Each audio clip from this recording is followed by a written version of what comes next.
Welcome, friends. We are back with yet another super exciting episode with our friends for Dungeons and Dragons. Welcome. How is everybody on this lovely Saturday?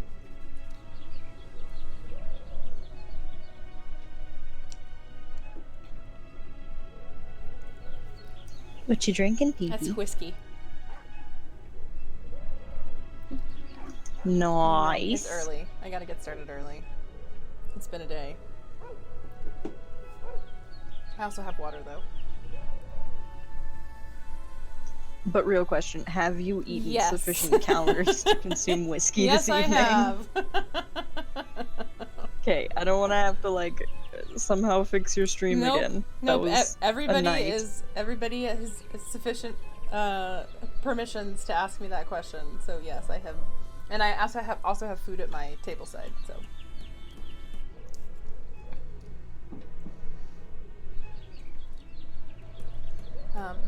And it's just a tiny bit of whiskey. So. D&D snacks, yes. So, last we left our intrepid adventurers, you had just spoken with Carl in regards to potentially, maybe, possibly, buy a stolen cart, maybe? And that we think it's going to be a little cheaper for you guys, yes? Yes, stolen goods. In that we assumed there to be a high demand currently on caravans. Yes, you could steal the cart, but you could also buy the stolen cart. I mean, so there are options here. You could go through town and steal a cart. That is an option. Or you could take Carl up on his offer to buy what we know to be a potentially stolen cart. Hazel has given you guys a thumbs up, saying that Carl is good people, and that from everything that you can tell, yeah, stealing from Carl would not be good. But there are lots of other carts in town. You could potentially steal from other people.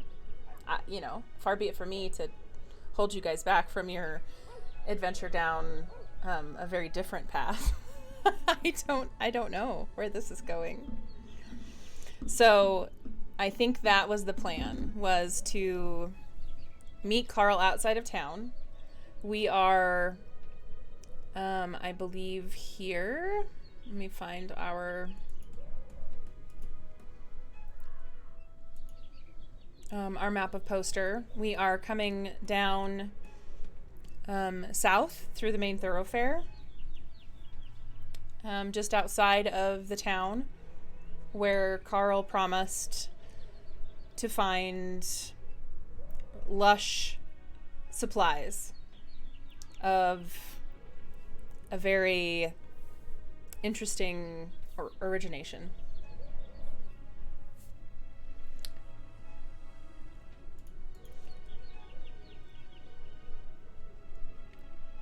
And we can certainly continue to wait for Mag to come back from AFK.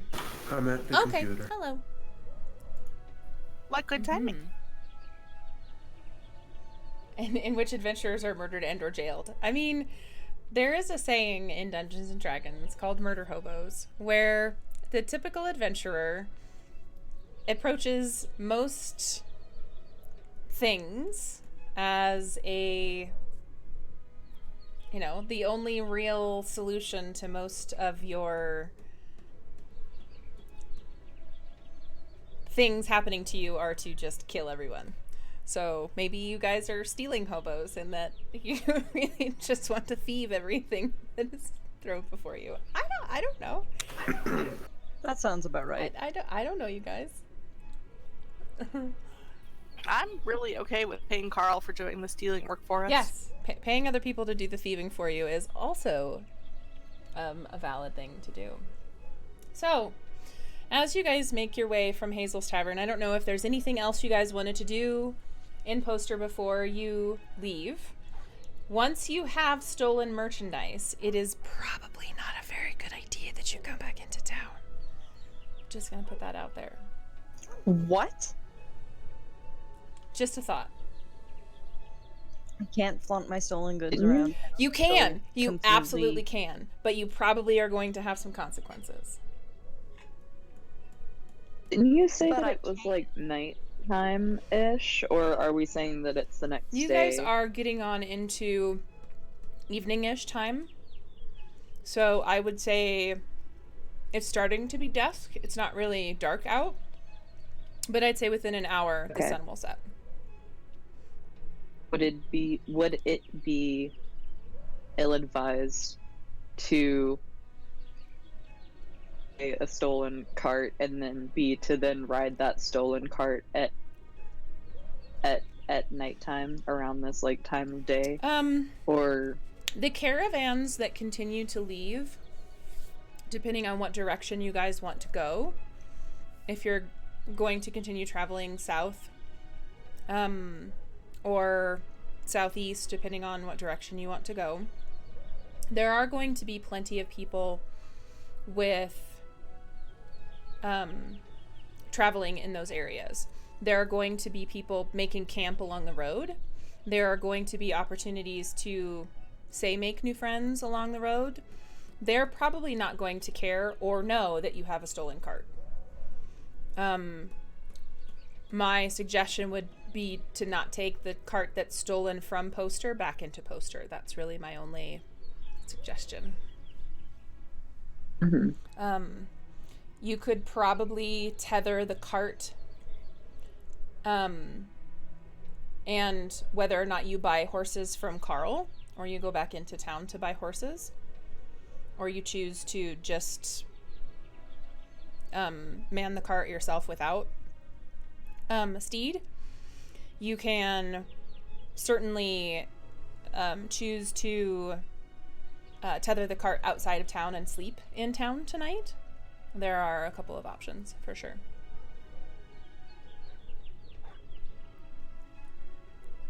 well, friends, we're sitting in the tavern,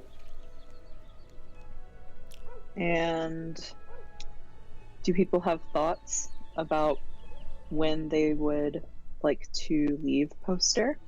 Whether they would like to spend the night tonight, go ahead and get the cart and horses, blah, and leave now? What are people thinking? Raffle is ready to go. All right. So here he takes a moment to And- look up from her book and simply says, "Now works." All right.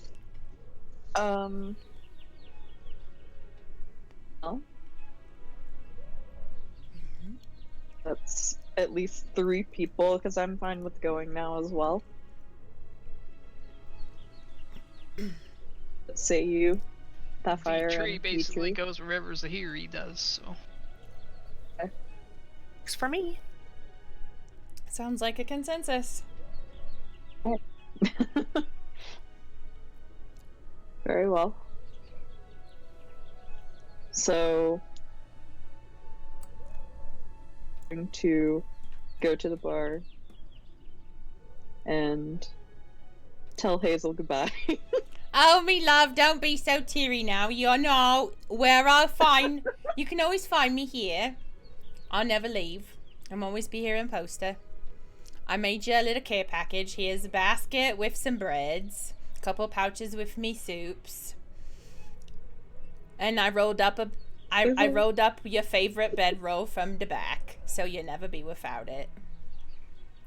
Oh, It's very soft. I know it's your favorite. I know you couldn't do without it. it is.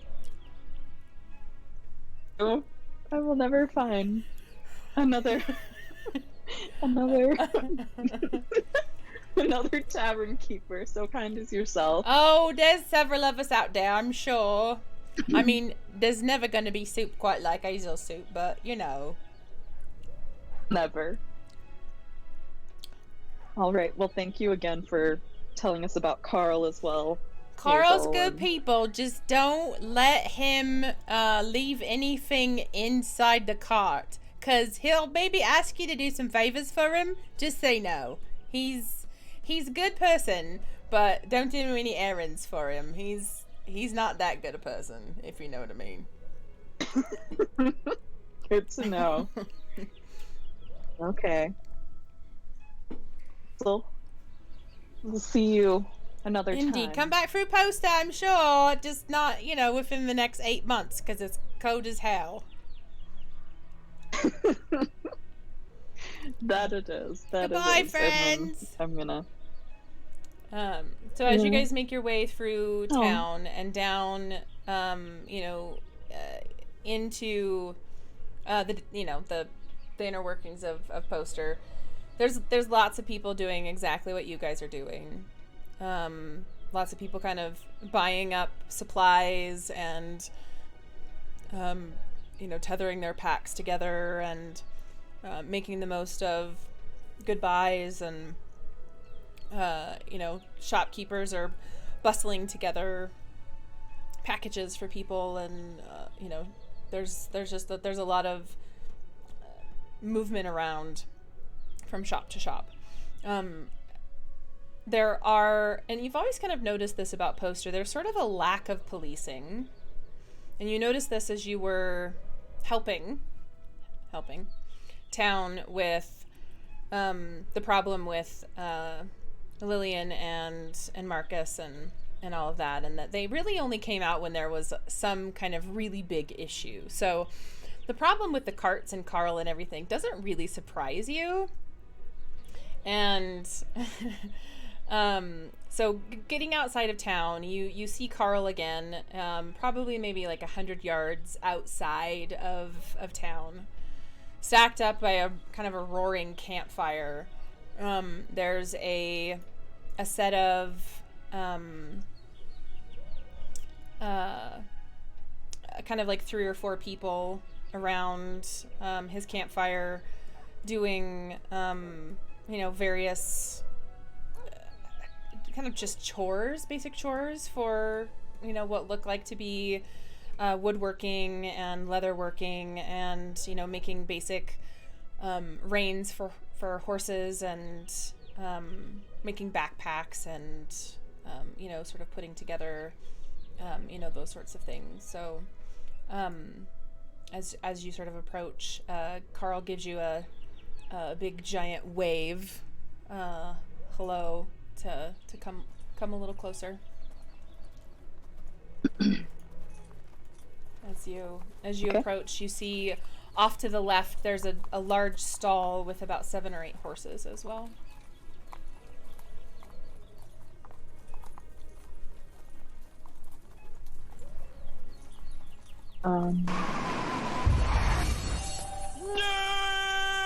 Anybody in particular want to take this?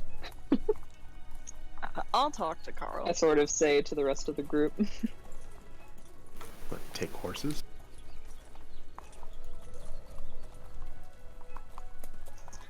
So I'll walk up to Carl and say hello, seeing as he's waving so particularly frantic. Why, hello there, sir. How be you today? Oh, yeah, I think,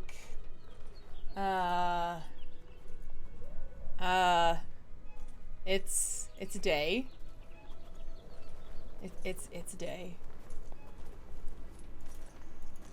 So, about your, how should we say it, business proposal earlier in Hazel's Tavern? Hi. We are, I'm aware we have carts, of fantastic origin.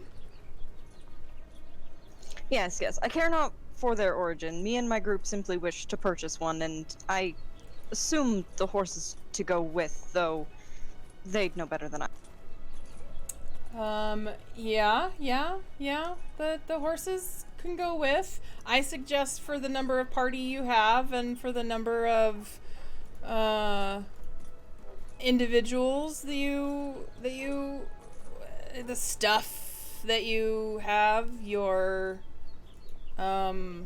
I would suggest 2 horses and this cart right over here. And as you come with Carl, he shows you a particular cart with a makeup of being able to saddle 2 horses, and it's got a canopy that goes over the front side and the back that can be strung over the back. You're not super impressed with its quality, but it's not the best, it's not the worst cart in the world. For sure it'll do pig, but it's nothing to write home about, but it's also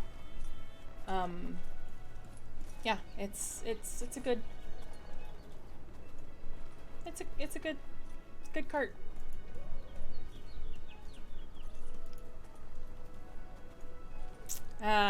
So I think if you guys want this here cart, and these horses, I can probably do you a pretty good deal. I just came into this cart a couple days ago. It got left behind, if you know what I mean, by a fancy old lady. How bad do you want it off your hands? Well, you see, the fancy old lady, she doesn't know it's missing. We unloaded her goods and set them outside her house, and I'm still not sure she knows that her cart's missing. So, I think, I mean, I don't know. You make a guy an offer.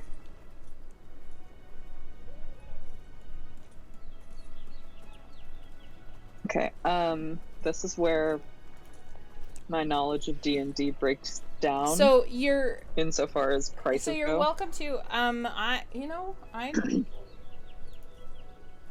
gonna look this up real quick because I honestly don't know either. I should have done a little research on this beforehand. My apologies, guys.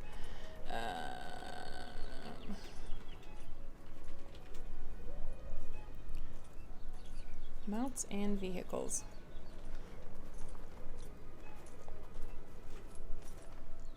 Alright, so horses are about 50 gold apiece.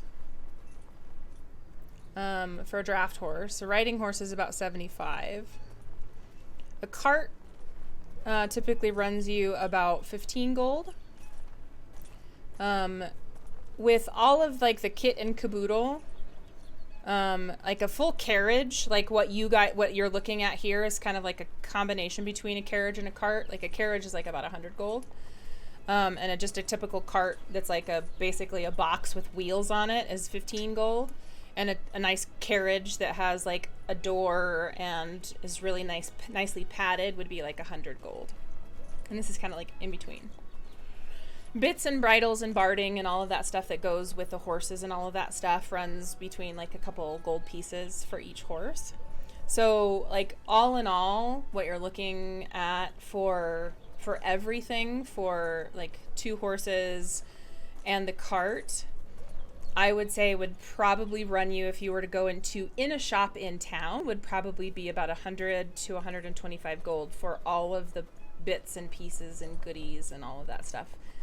For them to just say, here's everything that you would need from a regular shop. And this is just me talking like what you would, if you wanted to write it on your sheet and buy it just outright from a shop.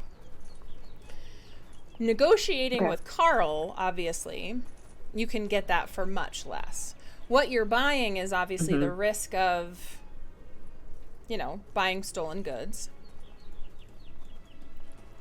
And that you don't really know the super duper quality of it, but you can, obviously, with some of your skills, whether you want to use, you know, some of your bardic charms to even, you know, whittle that price down even more. Let me pull up my character sheet because for some reason I don't have that pulled up. And That reminds me, I should pull mine up. Oops. Yeah. And Kata, I'm just looking at chat. You said you weren't able to chat before you subscribed. I don't have a subscriber only chat enabled. I'm just double checking to make sure that I didn't somehow click something that made it so you couldn't chat. Oh, okay. Just checking.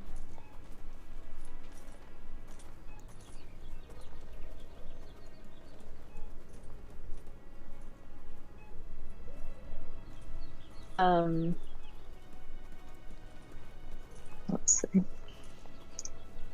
I sort of go up to the cart and start looking around at it and sort of look up and Yeah, kick the wheels. I think, you know, you gotta sell your hesitancy.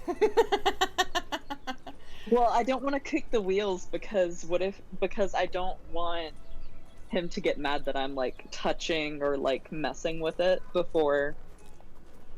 Oh, I mean, get it? Sure, but I mean, you can certainly gauge his reaction to your shopping as well and see what you think his reaction is. That's for sure. You know, as you sort of come into contact with these NPCs and sort of see, like, you know, you have to play it kind of like how obviously, you know, Vern would play. You know, would you want to try and get a better price by making him think that you're imagining him not taking his word for it that it's a good product, or do you really just want to make sure that you're buying a solid product? Like, you don't want your friends wandering, like driving off in a cart that's going to fall apart next week. Like, do you take his word for it? Like, Hazel says he's a good guy, but you know, how well does she really know Carl? She's also just a drunken tavern keeper. Carl, you mind if I hop up in here and look around? I mean, that's fine. We got more customers coming soon, so don't take too long. Sure. And then I just sort of like hop into the back of the cart and start sort of not jumping up and down in the back of it, but see how squeaky it is? But just kind of like firmly walking on the boards, you know, see if it'll hold us, if there's some of us back there, and guess nothing is gonna necessarily break. Nothing gonna give way. Yeah. I'm just gonna like hop back down. So seeing as though you just sort of acquired this, seems like maybe you'd want it out of your hair. Well, sooner rather than later. Well, kiddo, it's not in me hair. It's sitting in the ground here, but yeah, something like that. Yeah. Could I offer you... Well... Damn. Sorry, I'm trying to think.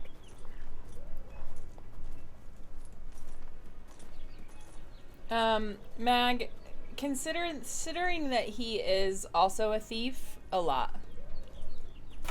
That's what I figured.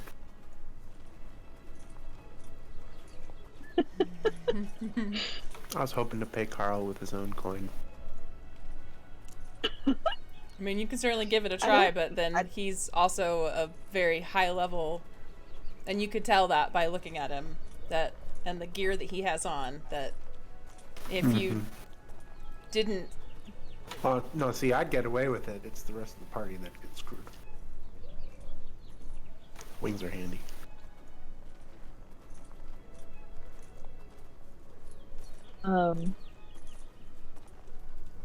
Could I offer you, say,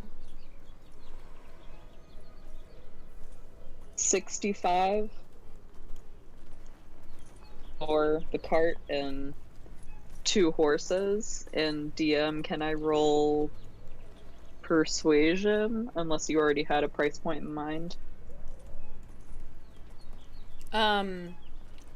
65 is good. I think it's probably right in line what Carl would pay, and you can definitely roll persuasion to see how much like extra he might throw in on top of it, like extra blankets or other stuff that he might have available.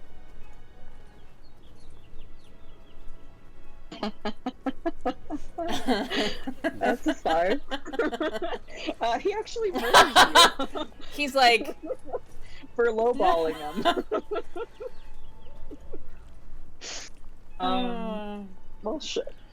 it's like, yeah, I mean, you would have started way lower. And party gets wiped. I mean, honestly, 65 is actually a pretty reasonable price.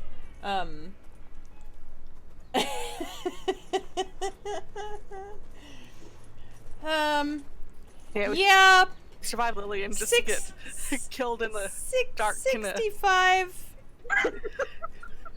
Raffle flies away because he sees Vern just like squandering.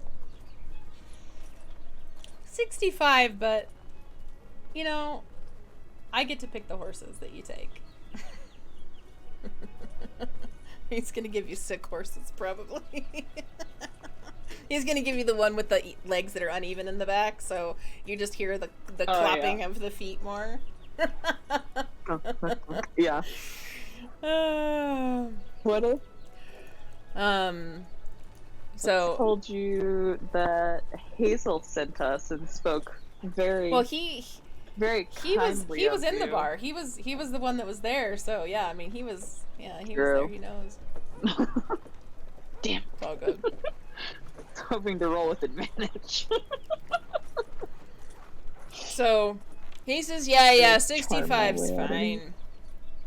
And he All right. motions you over and he says, get your friends together, pull that cart out over there, and I'll start bringing the horses over. So he pulls together the barding and the blankets and the clips and everything, and as you guys are, you know, kind of putting your gear and everything onto the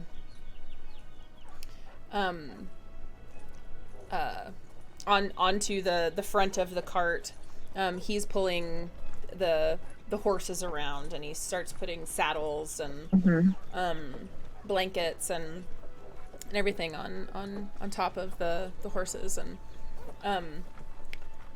who's doing what as you guys are kind of loading your stuff into the cart and getting your things as to where you need to be. Zahiri is whispering to one of the horses, petting them softly, also barking orders at Vitri to make sure none of her things get forgotten. It's very important. Yes, I know. I'll make sure. And I'm see, I can't remember how much gold we ended up So with, BB. you guys had collectively as a group 1,000 gold from Marcus that was given to the group for what you did together. And you should have each started out with some gold and silver. when you kind of came into Poster. You may have spent a little bit of that along the way, doing various things throughout town, buying bits and pieces, whether you have had some spell components that you needed to buy, or, you know, other things that we have gone shopping for since then. But 1,000 gold was what the party was gifted by the town of Poster for solving their crazy lady problem. That was when there were 4 of us, so we would have gotten 250 each. I mean, I have 65 gold, so I'm just gonna go ahead and give it to him, all from my coin purse at the moment, and we can settle it up later then. Sounds fair. Yeah. Zahiri notices Vern paying for the entire cart and looks over at Vitri and says, "Please make sure our share gets paid for these people's kindness. Because we did come with gold, as previously discussed."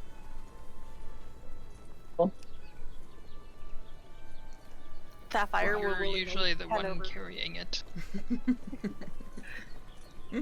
Zahiri haphazardly chucks her coin purse in Vitri's general direction.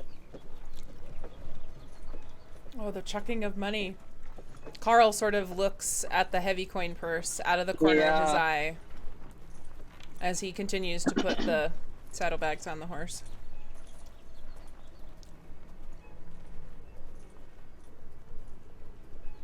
I want to keep an eye on that. Ruffle is a distracted bird, bumping into things and walking into things, staring at the sphere, hoping for the call. Okay. Indeed. Zahiri and Vern. Now, what are you doing here, Sapphire? I'll be tucking my belongings into the cart and making sure they're secured so they're not rolling around all over when the cart moved, and making a note to pay my share of the cart. You 3 give me a perception check. Who 3? You said Vern Sapphire, as well. Sorry. Sapphire, Vern, and Zahiri. Or, and Vitri, sorry, not Zahiri. Zahiri is just... Wait, so I don't No, roll? you're just petting horses. It's true. Life goals. It'll be a solid Okay. 8.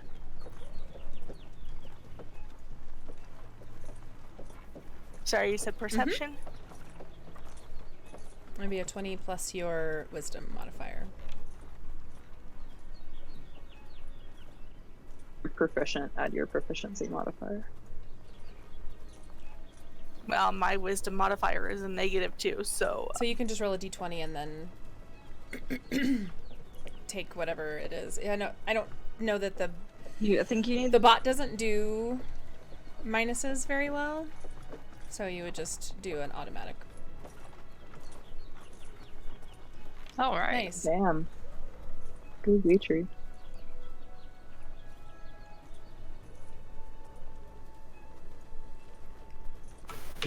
Yeah, it doesn't do negatives very well.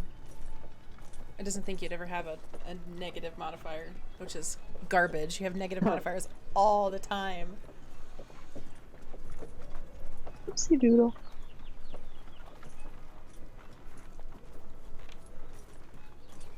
So, Linny, I think you just need to roll. I rolled. I got a 11, so that'd be 10. Okay. So, Vitri, you notice, as Carl is moving to the back of the cart, he seems to put something, like he keeps brushing his hand on the inside of, like, the inside of the cart. Underneath there's like this leather flap, that kind of comes over the back. So there's like a, as far as these like covered wagons go, there's a kind of like a leather flap that goes over the back that you can sort of tether down. And he keeps moving his hand back and like almost petting the side of the inside of the cart.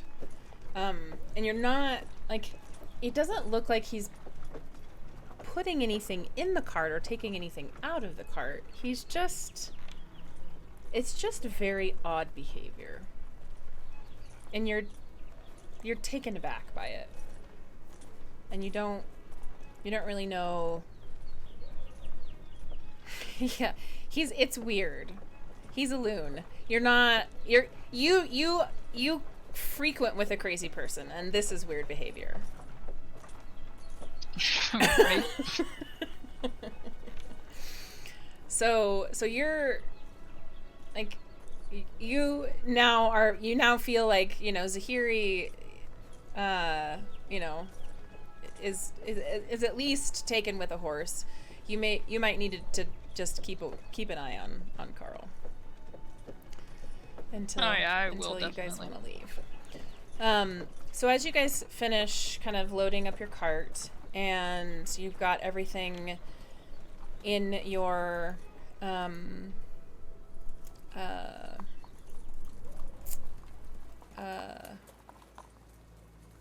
all of your belongings inside, and you sort of see the front gates of the town begin to close. It's nighttime. Poster is getting ready to close up for the evening. The open gates of Poster have a small gate that they allow nighttime travelers to pass through, but their open gates close at sundown every evening. You are aware that the nice weather, for the most part, has been nicer than what you would think to be normal. It's cold, but you know that it's probably not going to stay that way.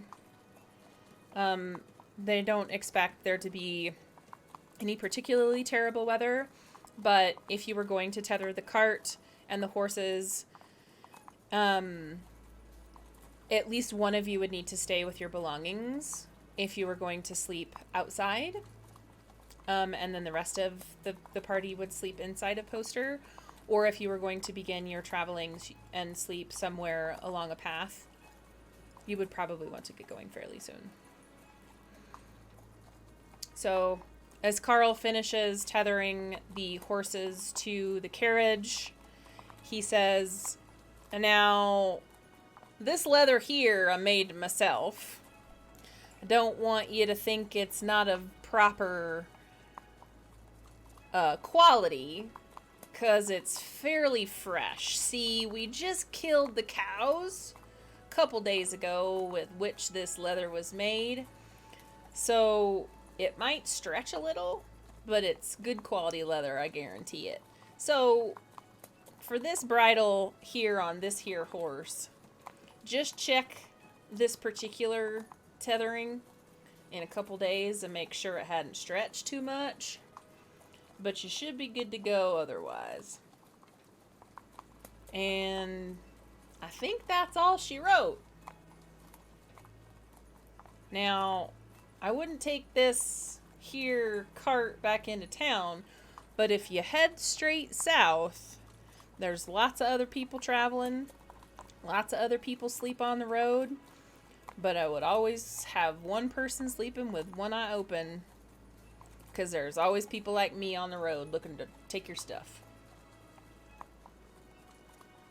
Can I roll to see if there's anything in the cart that shouldn't be there now that they've... Absolutely. So if you want to get in the Put it cart together. and maybe roll an insight. Insight? Okay. Yeah, I'd like to inspect wherever he was rubbing myself. Yes. You're weird, Carl. I don't trust you. Zahiri would like to wash her hands, now noticing that the horses she's petting are covered in fragrantly fresh leather. It's fragrant! Okay, so you don't notice 15. anything that doesn't belong to you. It all seems to be yours. There's nothing that you would consider out of place. It all seems just fine.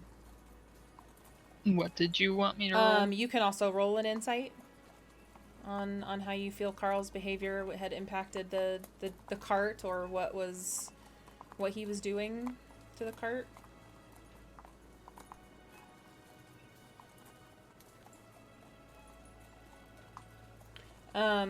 You take a closer look to the inside of where that place that he was touching, and you notice sort of like a worn down patch of kind of wood right behind where the leather comes down, and you don't notice anything. You don't notice anything really out of the ordinary. You notice, when wood sort of becomes shiny when you rub it too much. That's all you notice.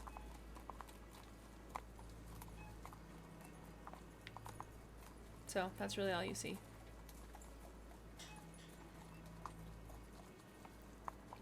So what would you guys... he just liked rubbing the cart. Exactly. So what would you guys like to do? Do you want to tether the cart and leave one person here to watch the stuff and sleep in town? Or do you want to make your way south and find a place to sleep along the way? What do you think would be the best thing? I vote for continuing south and sleeping on the road. Me too. Okay.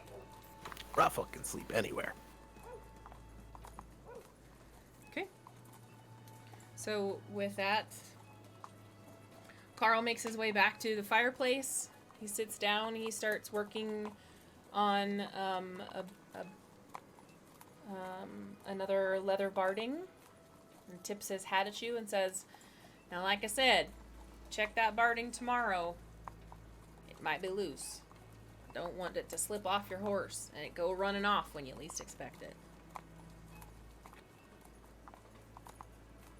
Will do, Carl. Thanks for the cart. Thanks for the horses. My pleasure.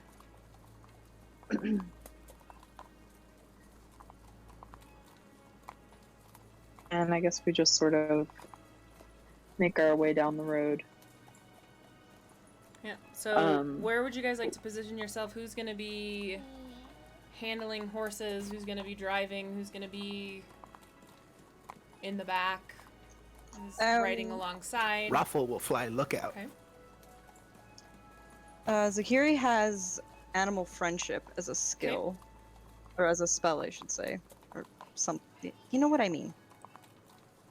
I like the animals. So I would be more than willing to attempt to drive the cart. So if you wanted to cast it and to be, friends with one or both of the animals, with the horses, that would be, perfectly fine.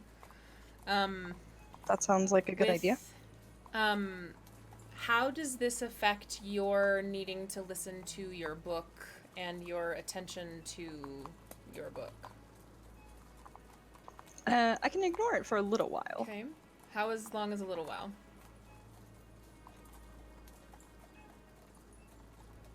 Oh god, I didn't think of it. That's okay. I'm just making sure.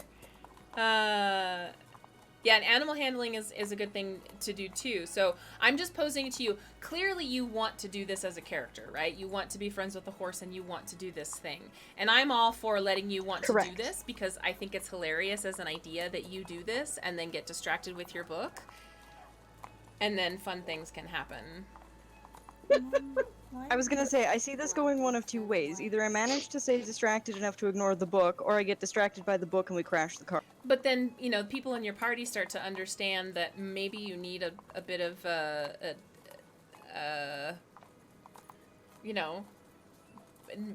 Monitoring. Yeah.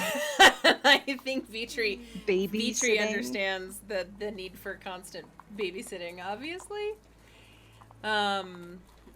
but I think that's up to you guys on what how you guys want to do this out. But Zahiri, if you want to make the suggestion that you take this first step, and then you guys figure out how far out you want to travel to find the first place that you go, and maybe that's you travel as far as Zahiri gets not distracted.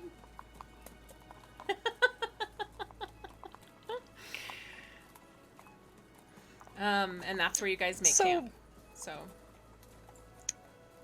Okay, so coming away from the horses, Zahiri kind of raises her voice a little bit. Party members! Excuse me, party members! I would like to propose that I take the first shift in driving these magnificent creatures through this, beautiful landscape.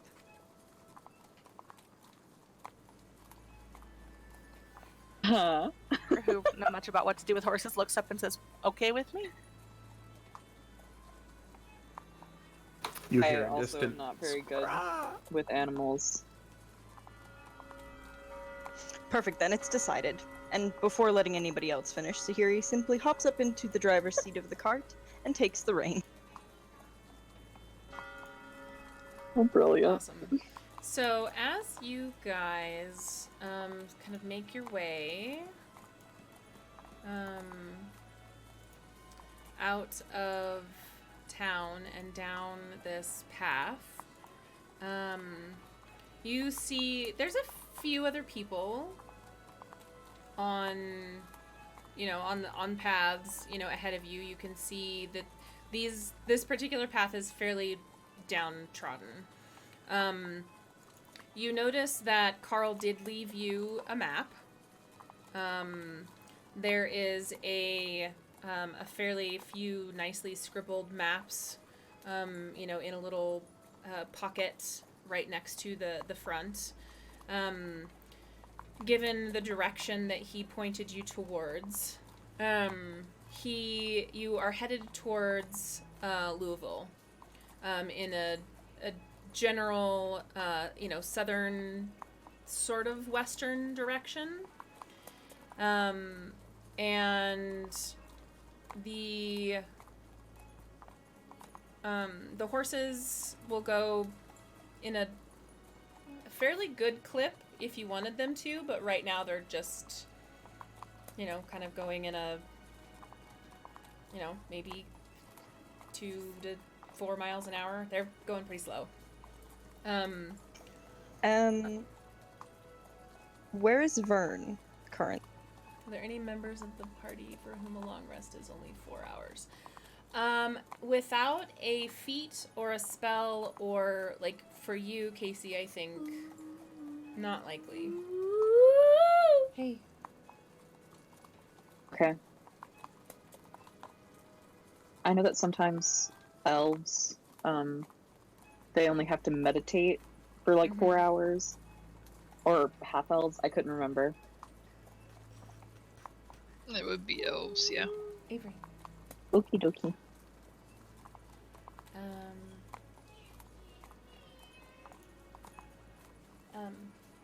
So. Just asking because of like, I guess like taking shifts to watch the cart Yeah, and stuff. if you guys, depending on how long you guys want to travel for,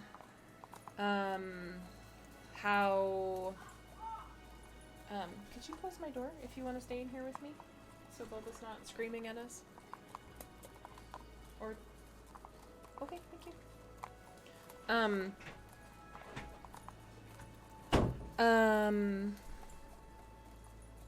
As you guys continue down the path, at this pace, you're not likely to pass anyone, but you're not likely to be passed by anyone, given the time of day.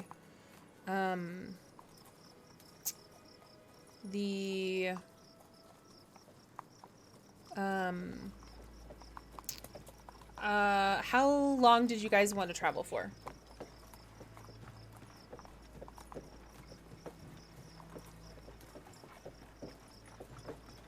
How close to dark are we? I would say, like, pitch dark, probably about an hour and a half. Like, it's getting to be, like, the sun is just, it's just getting to be dusk now. So there's probably about an hour and a half left of, you know, enough light in the sky where you can, your eyes can, human eyes can make out. Those with dark vision obviously aren't going to have much of an issue, but those with low light or dark vision aren't going to continue to have issues, but the horses will start to have some issues. And we don't want to risk They the horses maybe walking into stuff. travel. I was gonna say, do we maybe want to Like for travel another like, hour another- and then maybe stop Yeah. to have a little bit of light?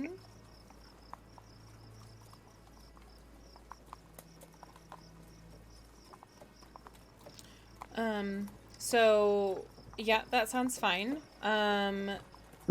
Zahiri, I think, and we haven't really talked about this much. I think I would say you could probably go an hour ignoring your book. I mean, that makes a certain amount of sense to me. But that would be you telling me what you feel like your character can handle. Because we haven't really talked about I feel like an hour would be reasonable, but I feel like right around the 45-minute mark, I might start to get antsy. But not unbearable. But definitely start paying less attention. So maybe at like the half-hour mark, you could give me like a, give me a perception roll, or a not a perception roll. Let me pull up your character sheet real quick.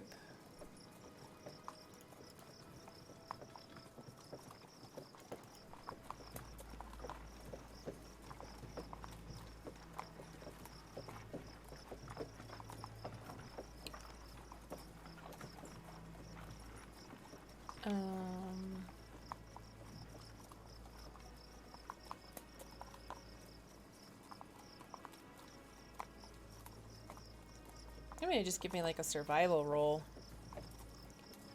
which is just a plus to your, like a versus wisdom. I was gonna say that's just a plus Yeah. 3, yeah. And see like how well you're doing mentally.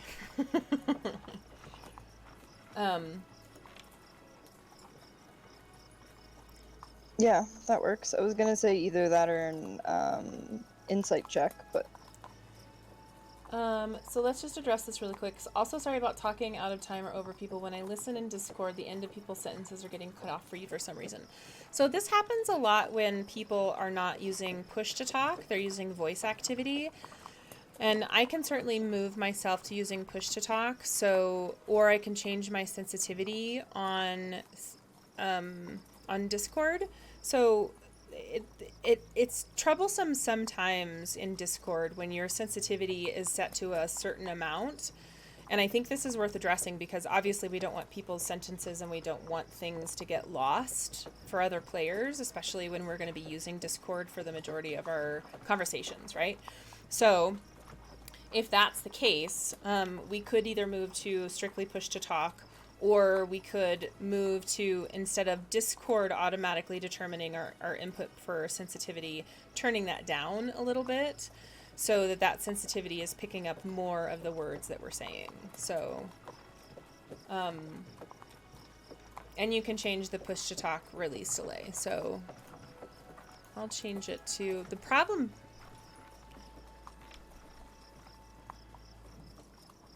for me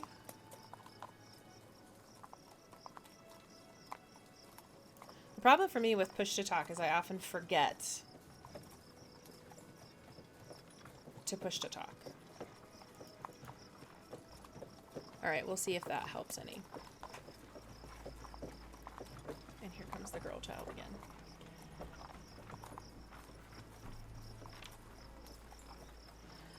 again. So yes, as you guys are traveling, you don't really notice that there's not a whole lot of people that are traveling You can see a few people ahead of you, but there's not anybody that's necessarily going to pass you. The map that is in front of you shows you a fairly straight journey on your way to Louisville. One sec. Hey. If you're gonna be in here, you need to close the door. Please. This bell is very loud. Thank you. The trip to Louisville will most likely take you. I'll have to actually look at the map because I don't know that I've actually reasonably mapped it out for you guys to see how long this journey is really going to take you. But an hour's journey at this rate, you'll probably get about 5 miles outside of Poster, which is a good distance to get outside of town to take your first rest. And once you get to that point, setting up camp and then setting a watch for you guys to get to, then to get started to go on that next next day can be, certainly what we do. So yeah, is there anything you guys would like to do, conversations you would like to have on your trip now? Raffle is just still in the air, circling, keeping an eye out. Can Zahiri request Vern play some music for this wonderful journey, as it's just a tad That's a too good quiet? idea. Yeah, so Vern actually, since he knows that it's starting to get a little bit dark, he's gonna start sort of doing his nightly, more or less, rituals. And so he's actually gonna pull this little music box out of his backpack. And this music box has this really sort of sweet tune to it. And there's some words that he can't really understand. And he never really can remember them either. It's just this weird sort of artifact that he picked up somewhere along the way.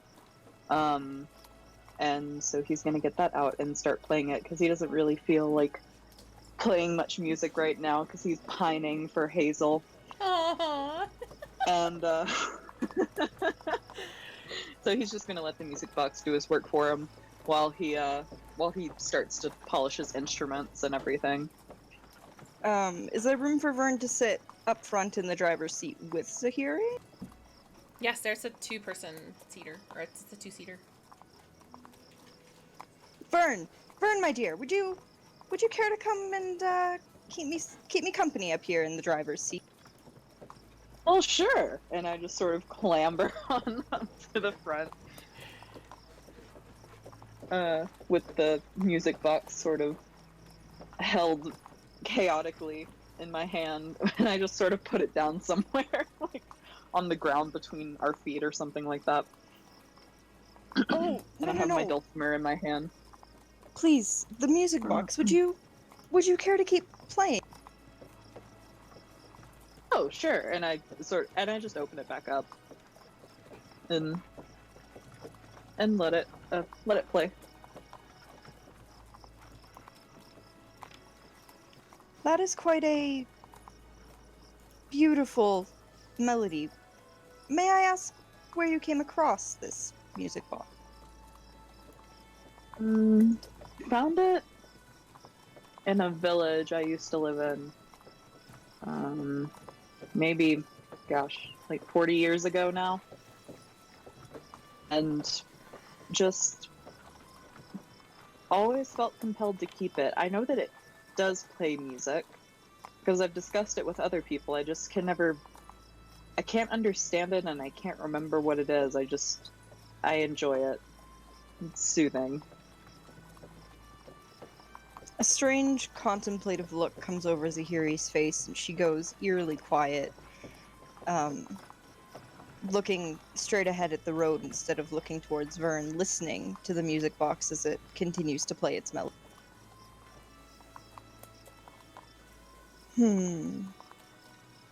Mayhaps when we make camp, we should discuss this further? Sure. I don't know much more about it, but we could certainly talk about it. Wonderful. Zahiri kind of smirks as she continues on the road, kind of hurrying the horses along as it's definitely starting to get dark. Do I notice this, like, smirk and this sort of, Perception check? like, Do you notice? do I? You can certainly make a perception check. PB. Yeah, if you wanna give a perception check for sure. Alright. Perception, but we can try.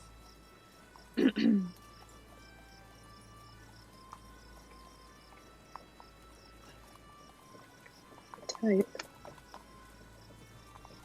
I would say that you 12. notice, you notice just something different about, you know, like you don't know her well enough, I think, to understand her expressions quite yet, but there's definitely something fresh about that reaction for sure. Okay. Cool. Sounds good. I'll note it down.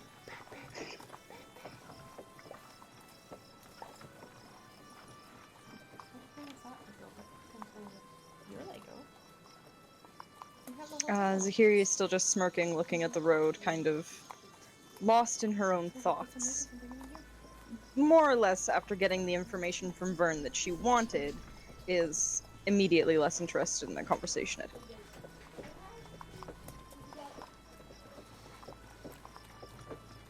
I just sit in silence. Besides Zahiri. Because once I've been invited somewhere, I don't really leave until somebody explicitly tells me to go.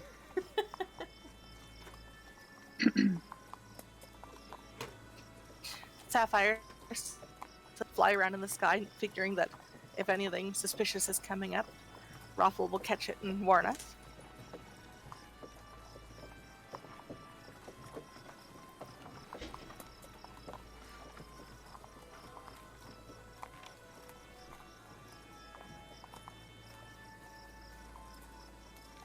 And Beatree, are you watching Zahiri struggle to ignore her books and make friends with horses, or are you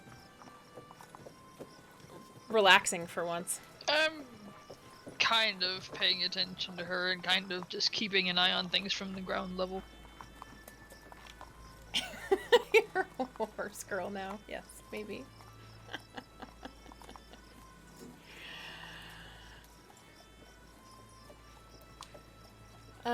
So as you guys,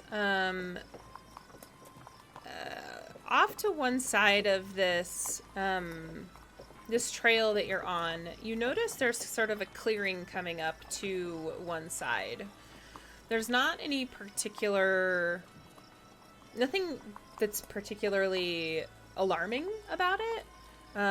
It's just, there would, the only thing that's particularly different about it is that all of the trees have been cut down, and there's clearly a path from the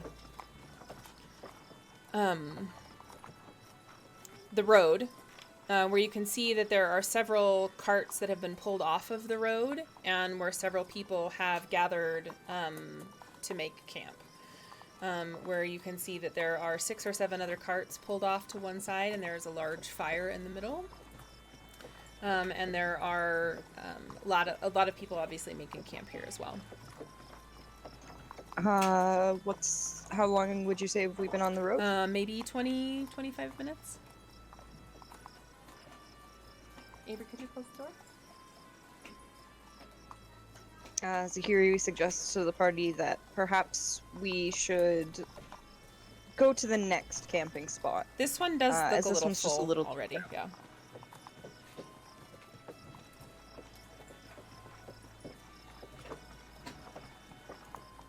Any objections from the party? a little Not credit. from me.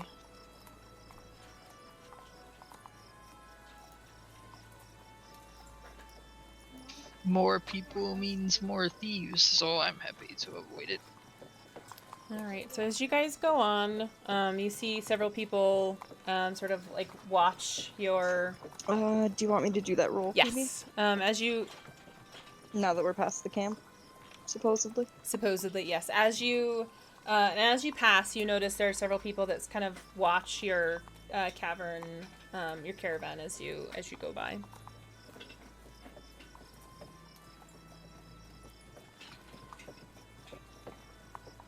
Fuck. So you definitely are feeling a little more distracted than you would like to be. Your mind seems to wander a bit. The horse seems to be a little more distracted than you would also think a horse should be by what's happening at the caravan to the left and by the other horse and in general just by things that shouldn't normally bother a horse. In your opinion, you know, you are the expert on horses, as it were, and this doesn't seem to make much sense to you.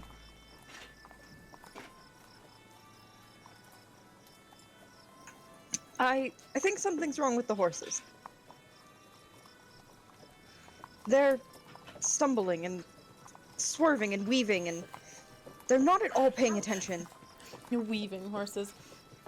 You're welcome to... I mean, you can definitely get down and, you know, take a break and make sure that the horses are okay as well, if you would like. I'm not sure Zahiri's in the mindset to think that logically. Okay. That makes sense.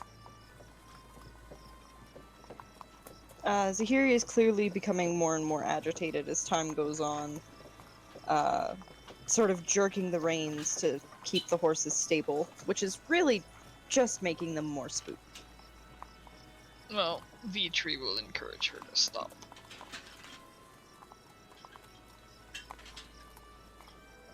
Can we get a persuasion check on that?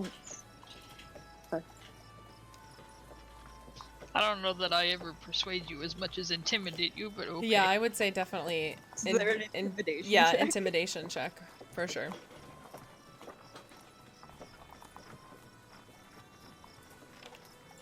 And depending on how good the roll is,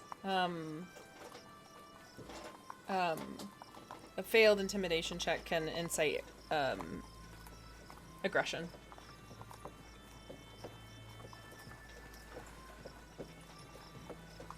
So that's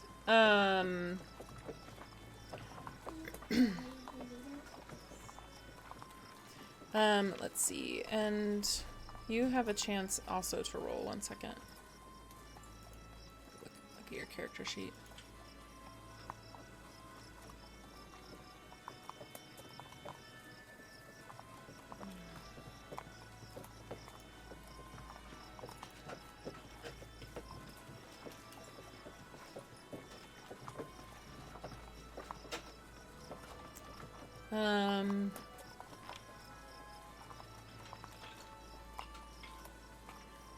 Let's see.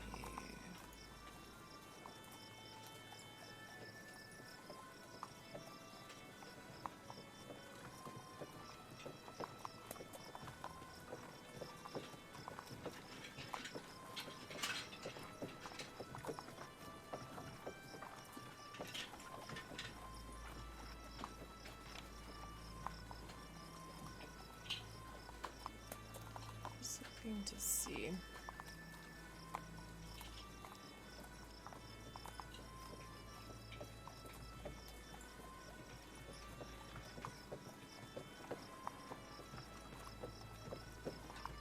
Would you say, in general, when Vitri gets to this point where he's trying to talk you out of being quite so worked up, and you combat that, are you trying, is it more of a contest of wills between the two of you? Yes. Okay.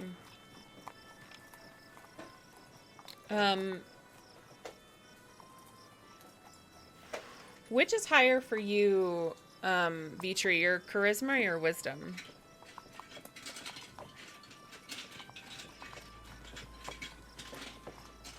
My charisma. Okay. And your Strangely. wisdom is higher, right, Zahiri? Correct. Okay.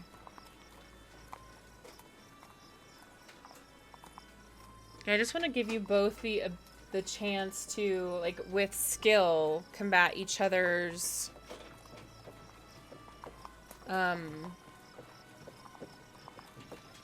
conversation with another, and like that contest of wills and arguing with each other. And if you're going to, excuse me, try to intimidate Zahiri into, like, stop being such a pain in the ass, you know, Zahiri can come back and say, well, but I'm not. Or I would if I could, but here we are.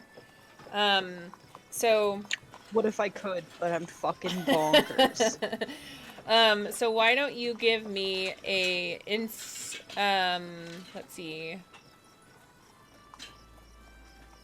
I mean, it really any skill that you're trained in. An insight, I think an insight skill would be fine. An insight roll, because that would be a +5. So yeah, Zahiri, Vitri wins this one. And you know, the argument here is just, it's just a horse. you got to give the horse a, you know, the fair shake here. It's starting to get dark. Stop pulling so hard on the reins. It's gonna be okay.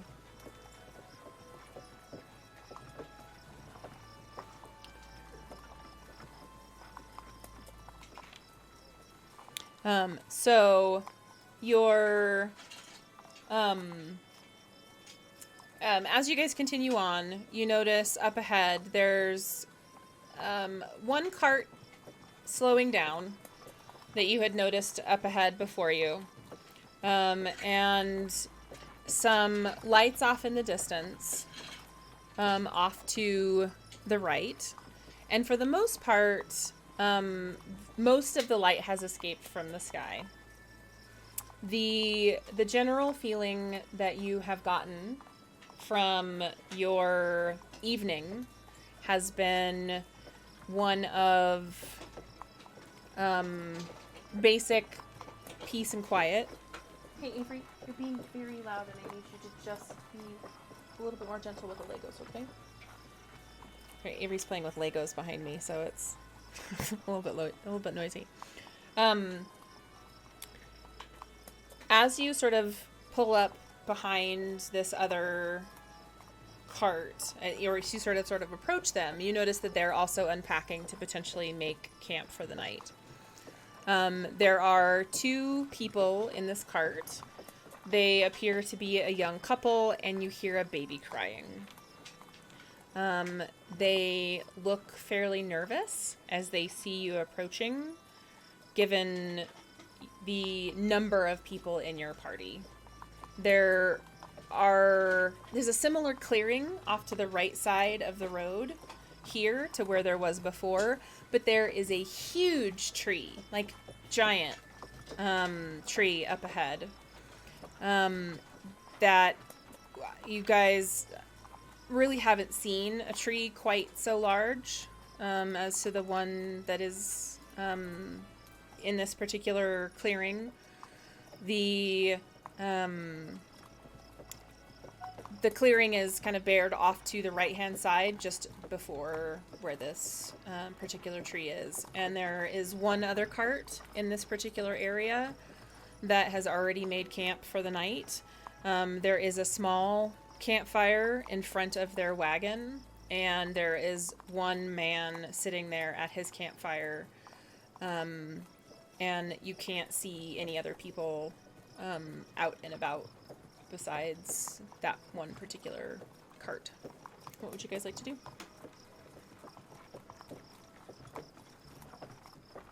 Seems as good a place as any to stop. Vitri agrees.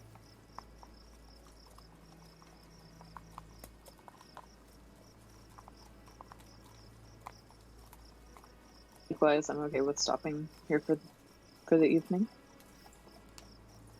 Seems fine. And looks around and says, "Yep, looks good."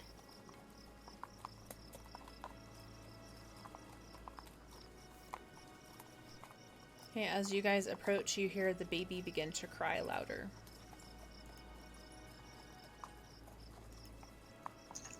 What is that sound?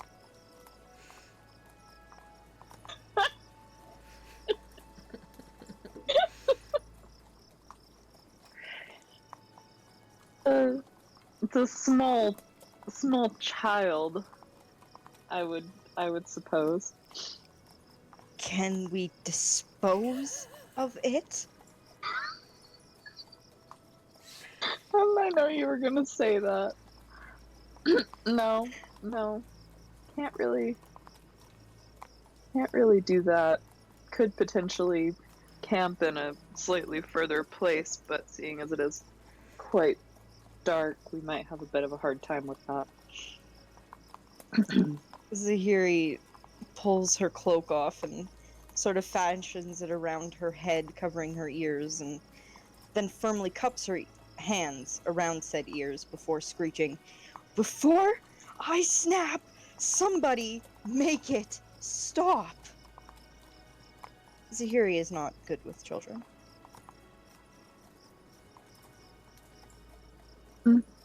Okay.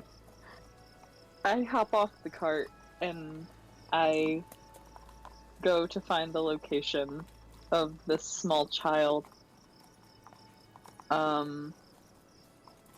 And I how old this?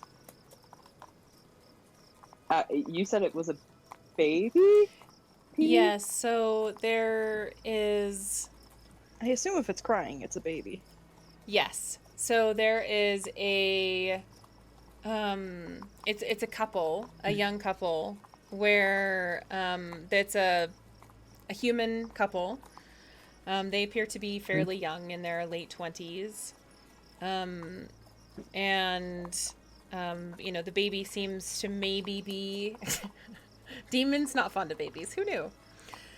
The baby seems to maybe be 3 or 4 months old. Very, very young. Like, very, very young baby. Okay. I'm gonna go and chat with the parents then, because clearly if I talk to the child, it will not understand me. I mean, it would probably like music, but it's not going to understand words, no.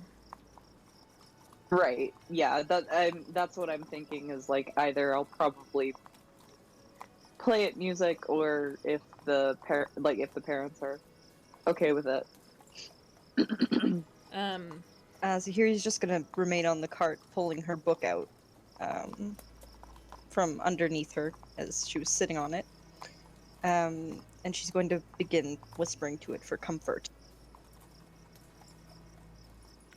So as you approach Vern, you see the parents shift uncomfortably from the back of their meager wagon with one horse, kind of around in the back, and the father, quietly hushes the mother, and he comes back to the cart and says, I'm really very sorry. I don't know what to do. We don't know how to make the baby stop crying. It's been crying for what seems to be like 4 days, and I don't know what to do. I'm very sorry. I say, oh, what an absolute sweetheart. How old? It's only 5 months old. I think five. I've lost track. I've not slept much. If you can't tell. Oh, I've been there. I'm so Oh, sorry. you have children? It does get better, I promise. Oh, I have 4. this is our first. My wife and I gave birth to our child when we were in a town just outside of Poster, and we knew we needed to leave and travel south for the remainder of the season. And we just left yesterday, and we've only made it this far because the baby won't stop crying, and I don't know what to do. If I can I do play music.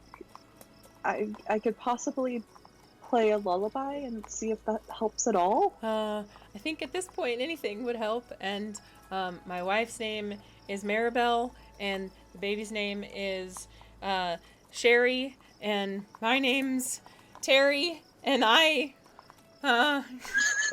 just want to sleep.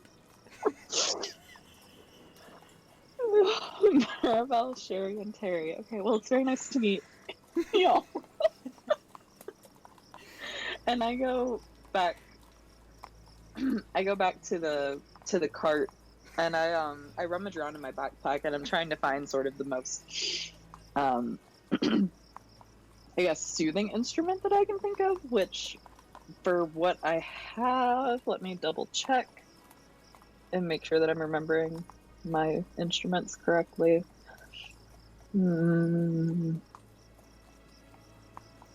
Terry What I Terry have, just I keeps think, mumbling to himself. I wanted a son. I was gonna name him Terry, but it turned out to be a girl, so Oh we my- named her Sherry. Oh my god.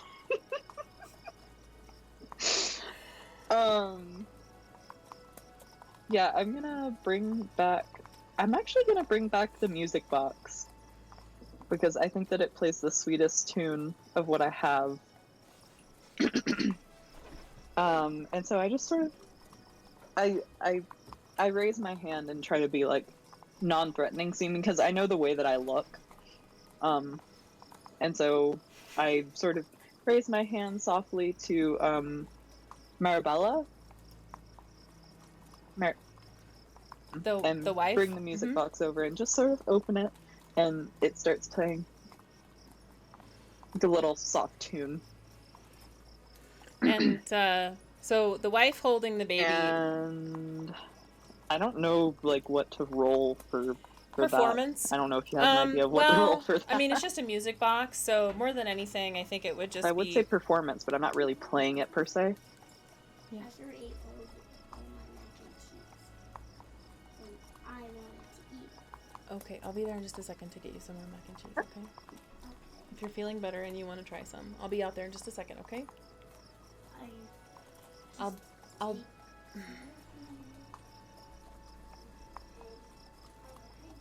Apparently we're feeling well enough to have some macaroni and cheese, so we're gonna try that. So yes, I would say even though you're not really playing an instrument, I think your being there and your presence is sort of a performance, and you're sort of being there with the wife and the baby is kind of a performance. It's not going to be a super high roll, so I wouldn't worry too much. Okay. That's a good thing. It's a 9. Funny. So as you open the music box, and the wife, Maribella, kind of looks up at you, and she's got this sort of like clearly dazed and exhausted look on her face. Like she's kind of like rubs her eyes, and the baby is clearly very. Will you also roll a perception for me?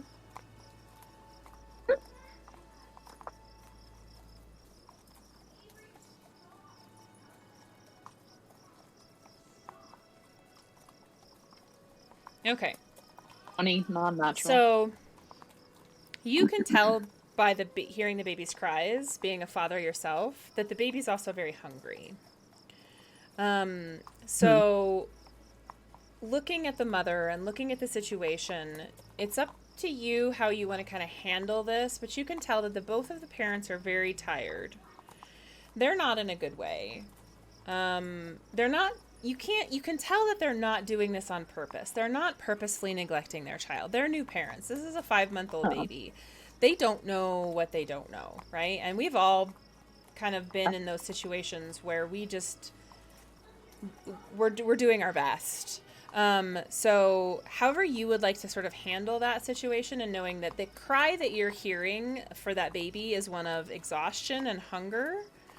And as you start to play the music box, it provides that kind of like sense of relief for the mother. You can tell that it's providing a sense of soothing also for the baby, but that cry of hunger is clearly very, very crisp in your ears. And you can tell that baby, you could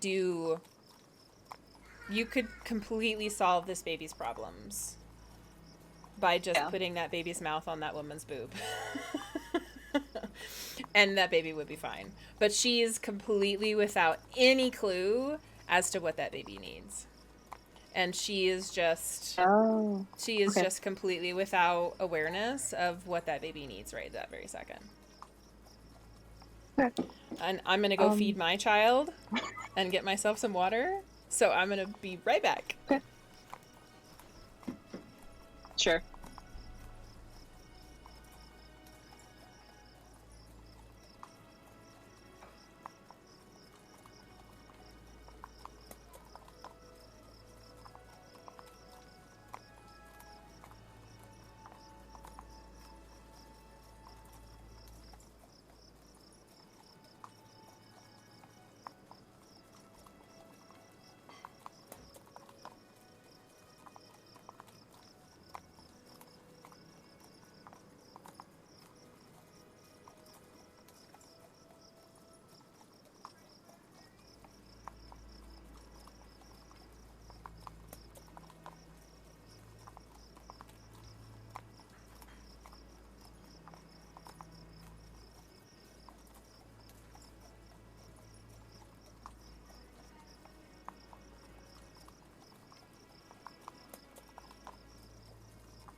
Okay, I'm back.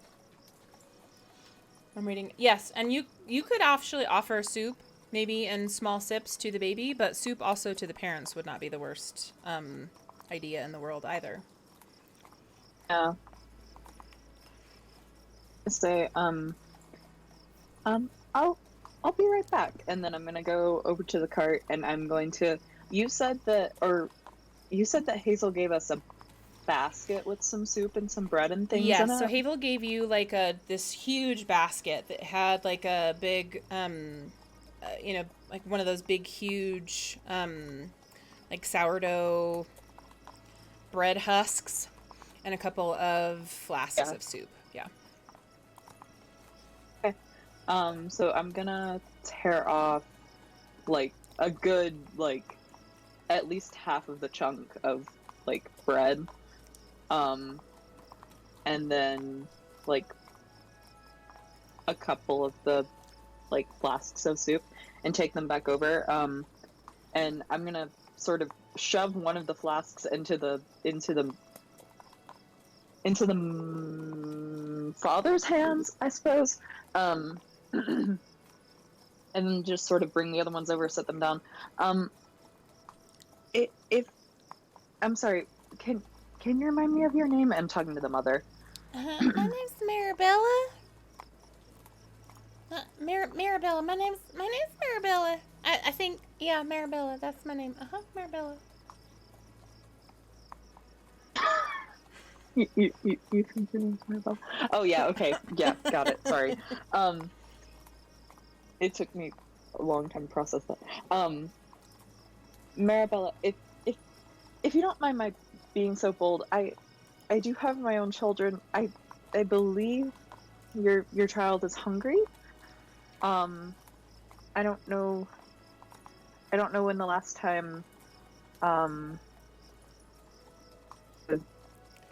to sit down and feed her was. Oh, well, every time I try and feed her, she just keeps crying. So, I mean, I guess it's been a couple hours. I mean, we're all pretty tired. I don't know what I'm doing wrong.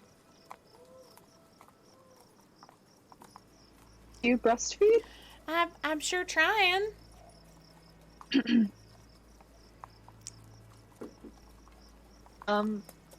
Is this something that I would know how to help her with?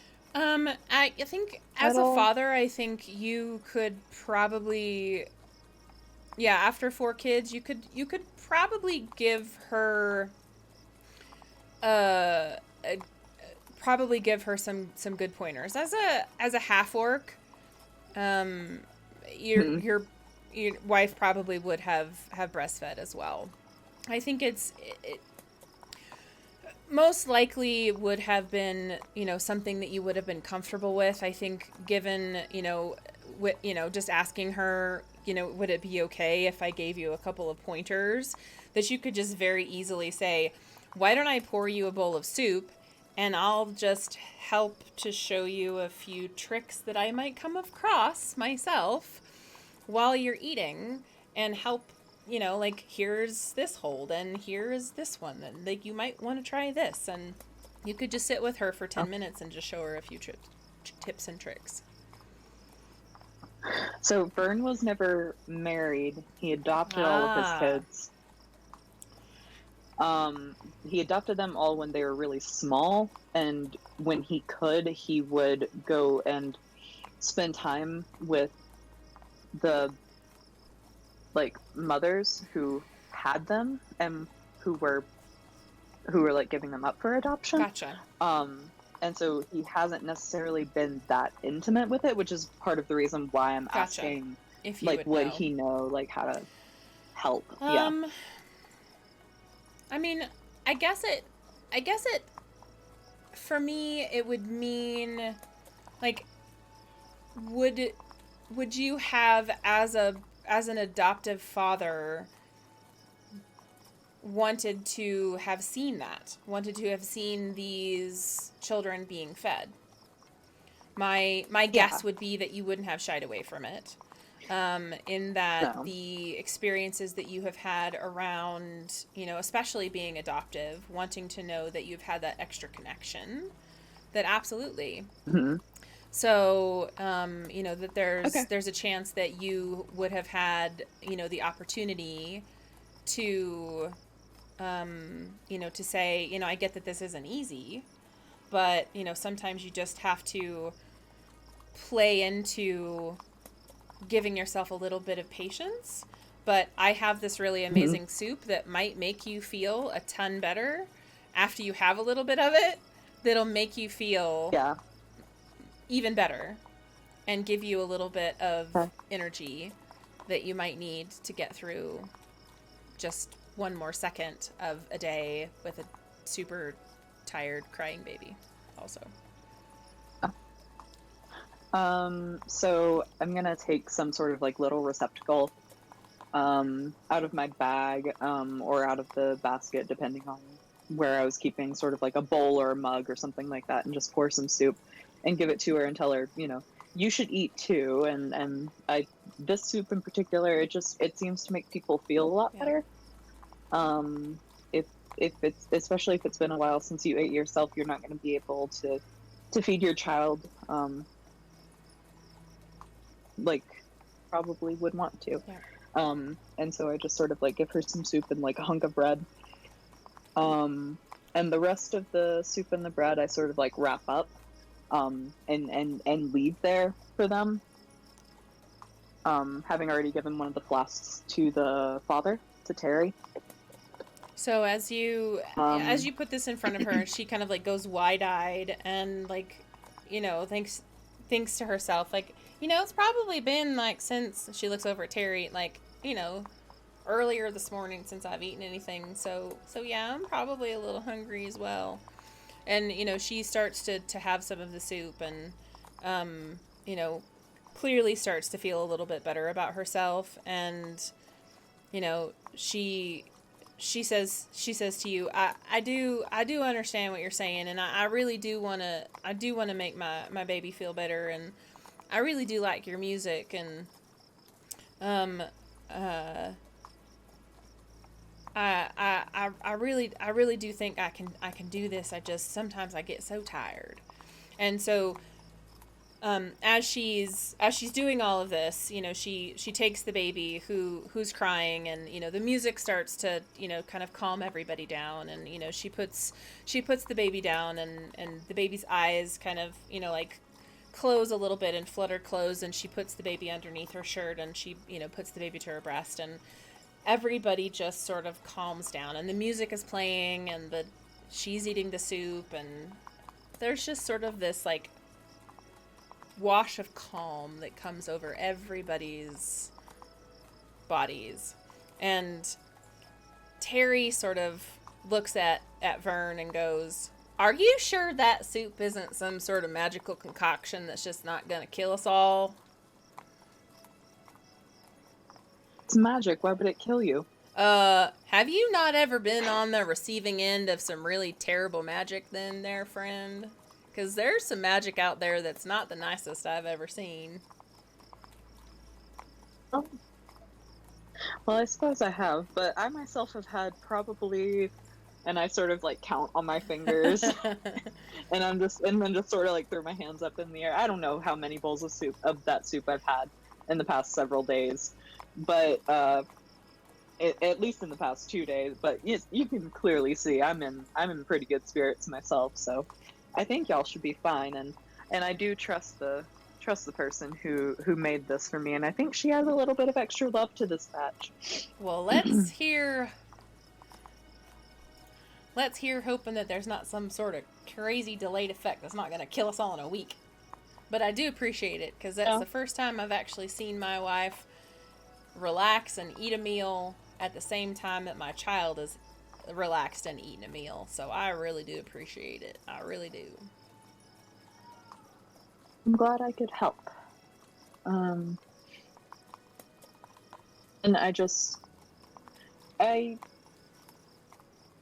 I leave the. I'm gonna say that there's just sort of a stump or something somewhere nearby, or for the sake of just me setting the music box on there, if that's okay with you. Sure.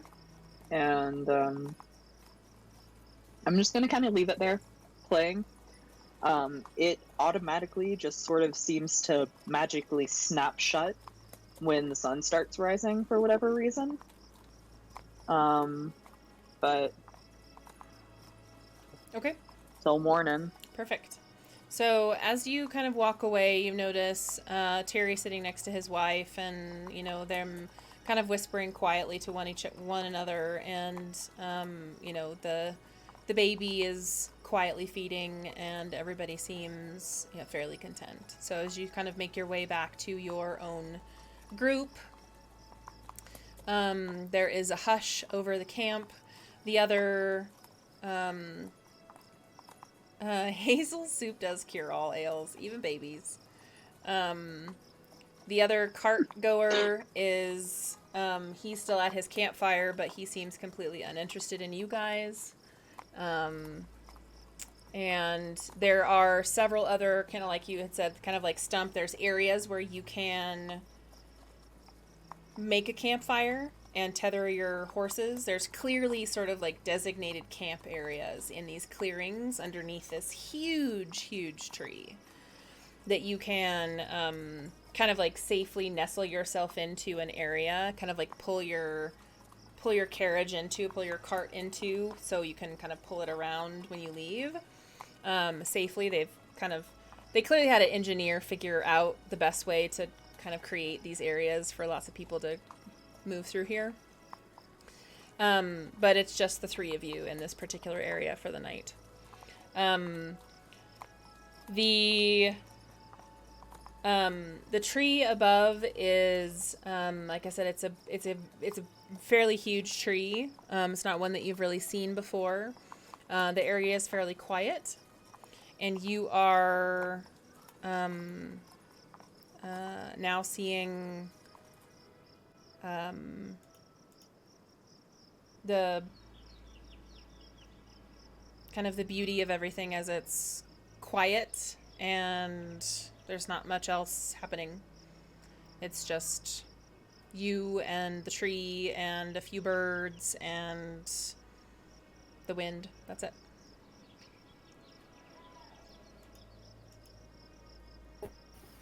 Tap around at the party. What do you say we find ourselves a spot to settle down? Upon hearing Sapphire's voice, Zahiri sort of looks up and notices she's still at the driver's seat of the cart and sort of just nods in Sapphire's general direction, clearly still disturbed by the amount of crying that had happened. It's quiet now, at least. So much crying. Indeed. Until it isn't. That's usually how things go. It's quiet until it's not. So as far as taking watches, I'll volunteer to take first watch. Okay. I guess V-Tree will offer to take second. Can take third. And I suppose Zahiri will take the last. Okay. So as you guys... Okay, since there are, and I suppose, see, Raffle will have to sleep also at some point. But since there are 5 of us, we do like hour shifts and then sort of a, And then sleep I don't for know. a sec. what sounds good to people. Yeah, that's totally fine too, rather than That sleeping sounds fine. or taking a watch for 2 hours.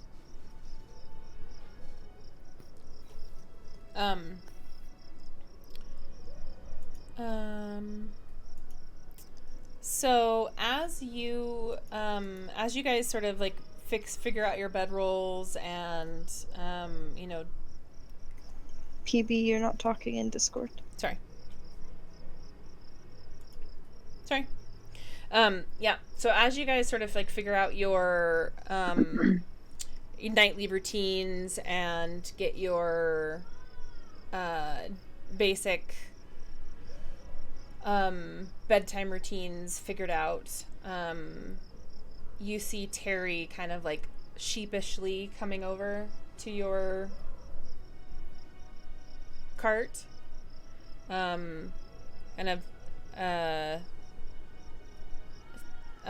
looking kind of like, hunched over, looking at Vern and saying, I just wanted to tell you, thank you. My wife is finally asleep, and so is the baby. I don't know that I've ever seen them fall asleep so fast after eating, and I feel like maybe for the first time in, I don't know, a month, that maybe we'll all get a good night's sleep tonight, and I just wanted to say thank you. And it's truly a blessing what you've done for our family, and I just wanted to say thank you. And before you could even say anything, he's just like shuffles back off in the distance.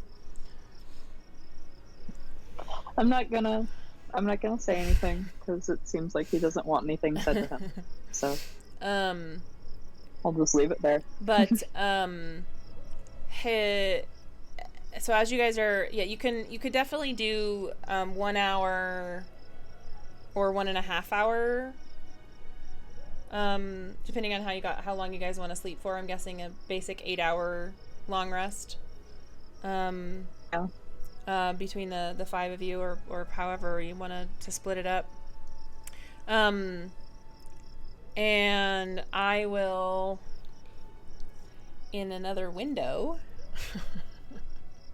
with me, myself, and I, roll to see if there's anything interesting that happens.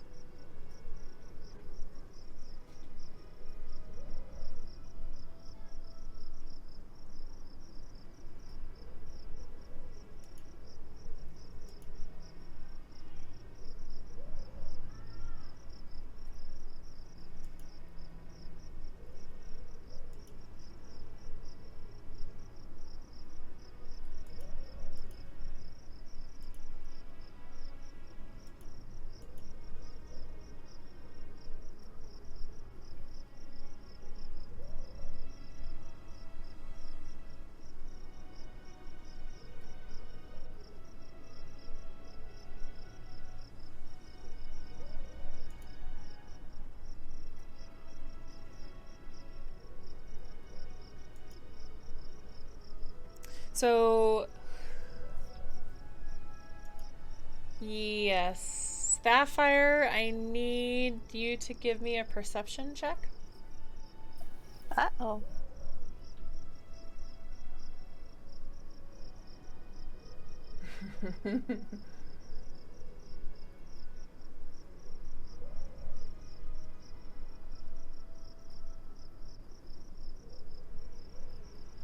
Oh no. So that's like a 0. Oh no. Oh no. Oh no. That's like worse than 0.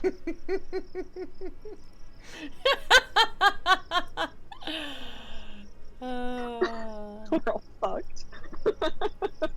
Because my wisdom is a -1 modifier. So I don't necessarily do like I give the fact that there are 20s, like natural 20s, and I want everybody to have, great things happen to them when they roll 20s. But I don't ever want anything truly awful to befall someone when they roll a 1, nor like have like a weapon break or an arm fall off or anything when they have like a critical miss, because it's really just it truly is just a random number generator, right? So it's really just a matter of how much are you paying attention. Arm falling off is some real shit though, right? It really is just how much are you paying attention. So, okay, that's all I needed to know, is how much were you paying attention.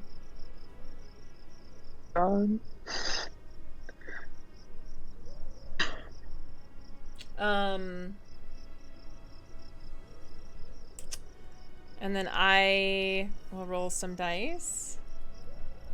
Yeah, so that's going to be the thing, is you nodded off. You were reading a book, Sapphire. You were looking at that journal. Fantasy Grounds dice liked you better? Potentially. So you were reading that journal that you got from the library in Poster that had all the scribblings from somebody, leading you to this other potential interesting place. And there was like these tiny little scribbles, and you had to hold the book like super duper close. And it made you squint so hard that at some point it made you really, really sleepy, to the point where you had to rest your head in the book for long enough that you might have nodded off.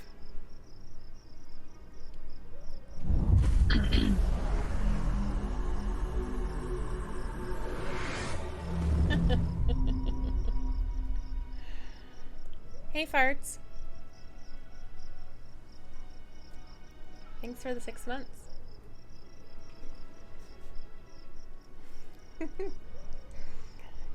So, yeah. So, Linnea, you did not notice a thing when a thing might have happened. Now I feel bad. These things happen.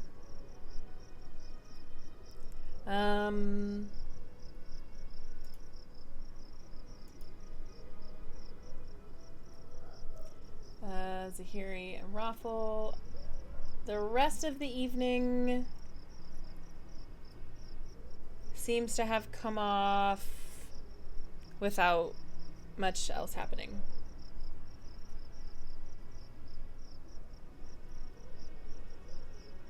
So, as the evening rolls in today, and everyone wakes up from their sleep, you guys are greeted by the incredibly beautiful morning sun peering through this, what you would think to be a disturbingly huge tree, one at which you again are kind of taken aback by how beautiful it is. The birds are chirping.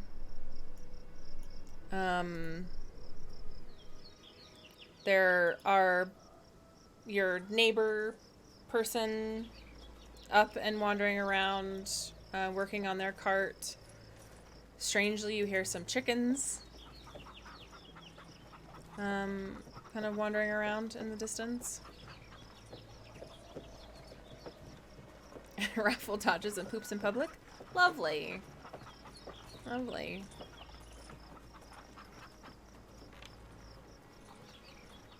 I mean, birds. What are you gonna do? So yeah. Dogs barking. All these things. So yeah.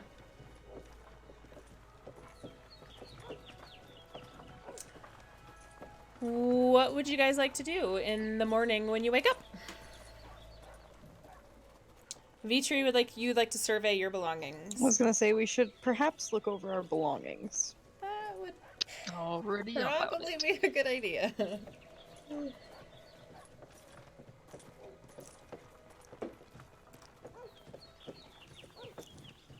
After sleeping on the street alone for so many years, Vern doesn't really care about most of his belongings, but he does go and collect his music box if it's still there. Yeah, so you go back over to the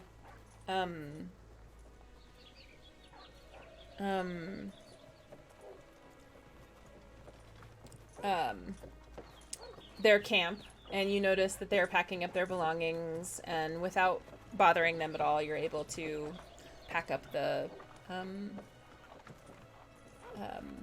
music box that stopped playing.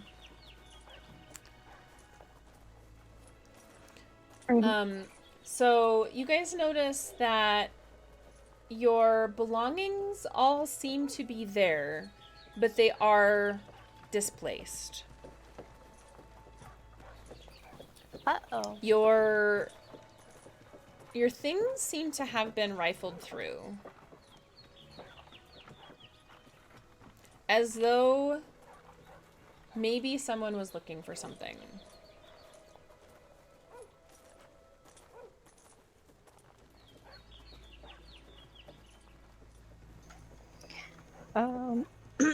Sorry. Upon waking up and seeing the distress of the party members and noticing things slightly amiss, Zahiri quickly pats her side, noticing her book is still untouched, before going to check in with Vitri on the rest of their belongings.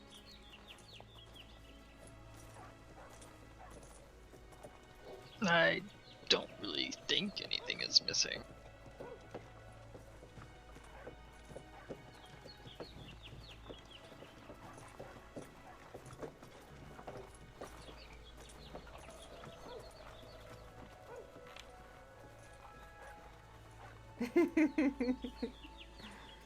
Upon hearing that none of their things seem displaced, Zahiri climbs into the back of the wagon and begins reading and softly murmuring to her book, deciding today she will not befriend the horses, as it was much too exhausting. Stupid horses take so much energy. Facts.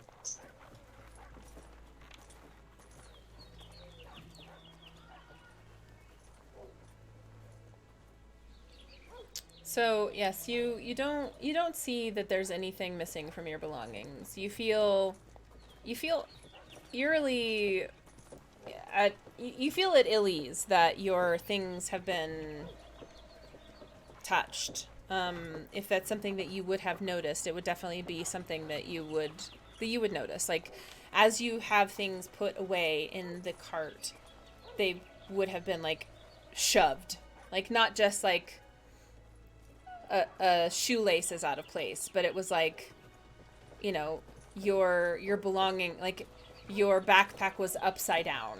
Like, it was clear that someone was in the back of the cart and was rifling through all of the belongings. So it was pretty obvious that someone was in the back of the buggy going through everything in the carriage, but nothing is missing. Can I look for evidence of their passing? Sure. Did you want to check the ground or the surroundings to see if you notice anything out of place or anything like that? Yeah. Sure. Let's see. Give me a perception or an investigation, whichever you would prefer.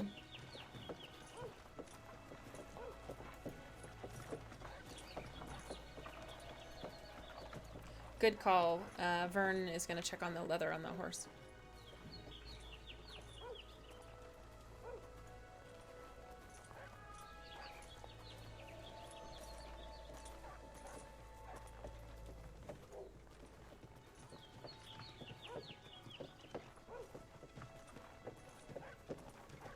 Might want to do it again. It's like I said, sometimes the bot is not... There you go.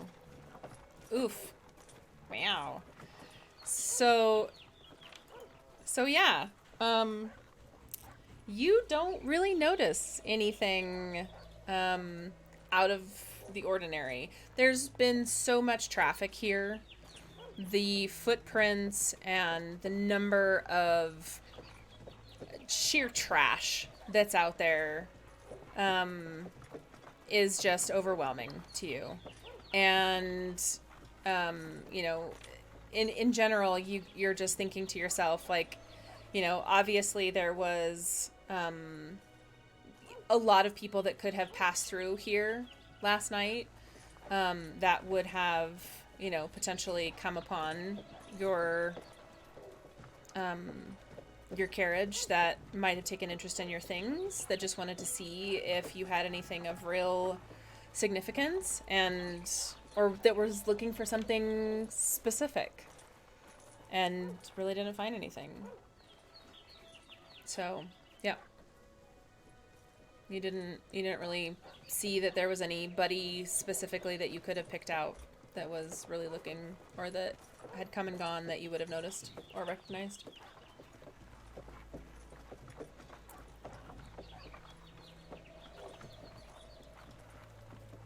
So, packing up your things, you are refreshed from your sleep, slightly disturbed that someone has gone through your belongings, but you don't realize nothing is missing. You can go on about your business. You are wanting to move on and continue about your business. And, you know, strive to be extra vigilant about maybe taking a double watch and having 2 people up each night for each watch.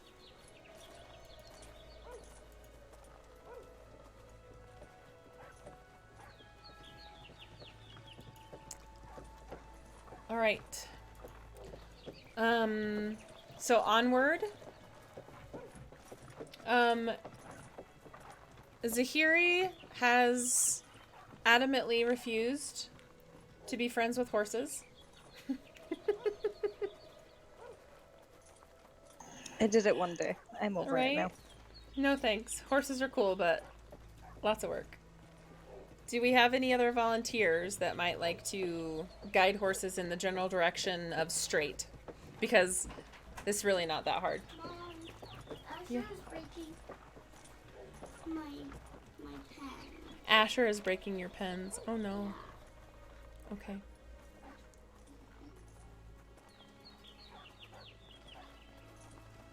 So it sounds like a problem you need to talk to Asher about. I'm mad at Asher because I guess Vitri will climb up into the driver's Okay. seat. Sorry, I'm dealing with a 5-year-old who says that her brother is breaking her pens. Being 5 is hard. Super hard, especially when you have a 12-year-old brother who won't leave you alone. It is 8 o'clock, and you might want to think about, you did have a bath after you didn't feel well earlier today, and you do have on fresh pajamas. What would you think about potentially like relaxing with a book in your room for a little bit? What's your tablet at? Your percentage on your tablet?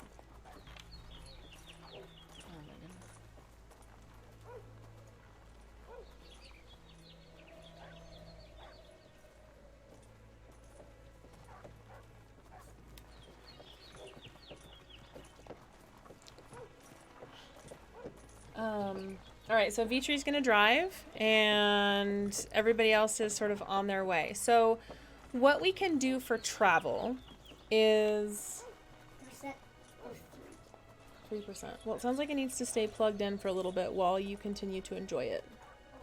Can you close my door? 3, of course.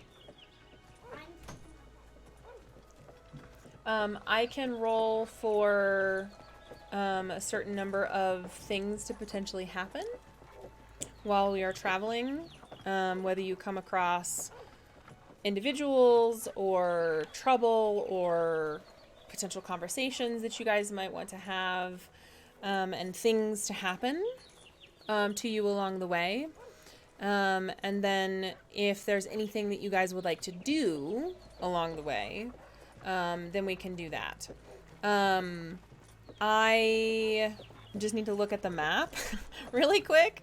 We can do that on stream.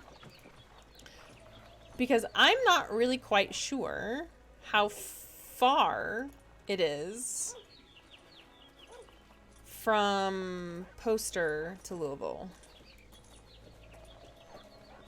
Let's bring it up. Let's bring it up and see.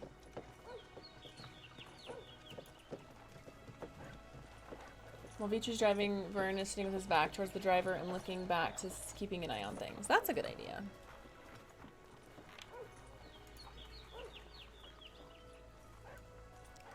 So, our key says that from Poster to Louisville, this little boop here is 50 miles. So I would say it's probably about 100 miles.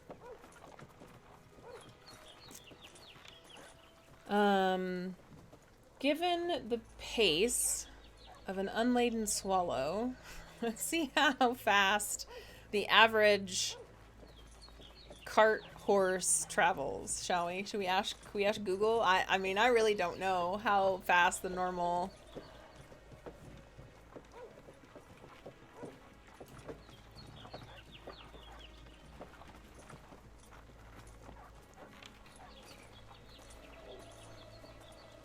So Google says carriage horses are generally trotting, and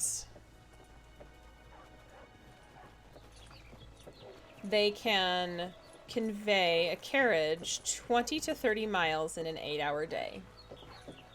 So if you're about 100 miles, I would say that this journey...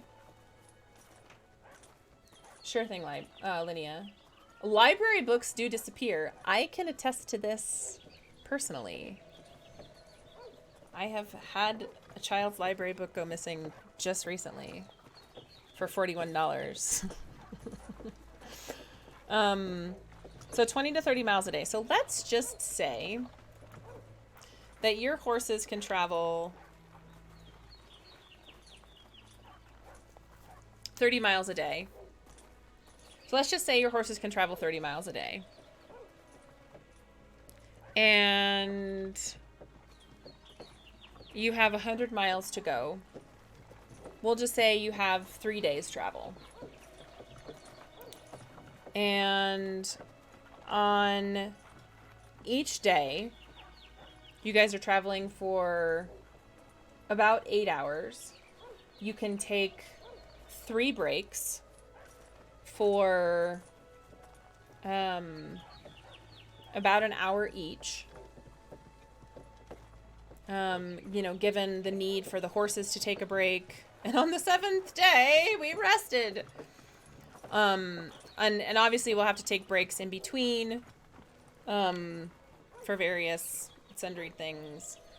And yeah.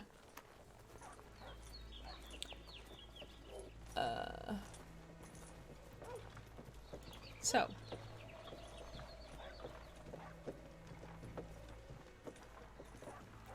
I'm going to see. May the encounter dice be friendly. So most of the time, I mean, I don't anticipate you guys really running into much. There may be bandits. There may be general tomfoolery. For the most part, what you guys are going to run across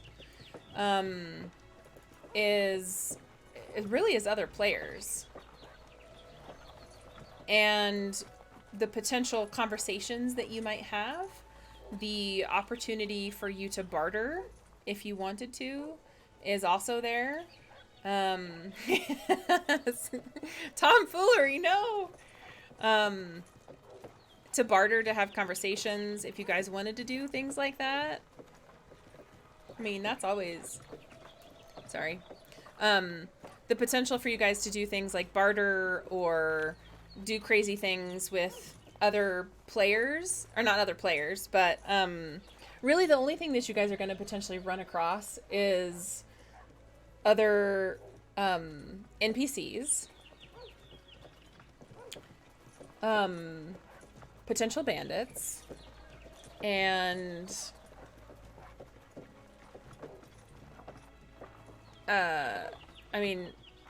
we're hoping the cart doesn't fall apart, which it's really not going to fall apart. There's really nothing that could happen. Weather. But yeah. So we'll do a little rolling, see how far you guys make it.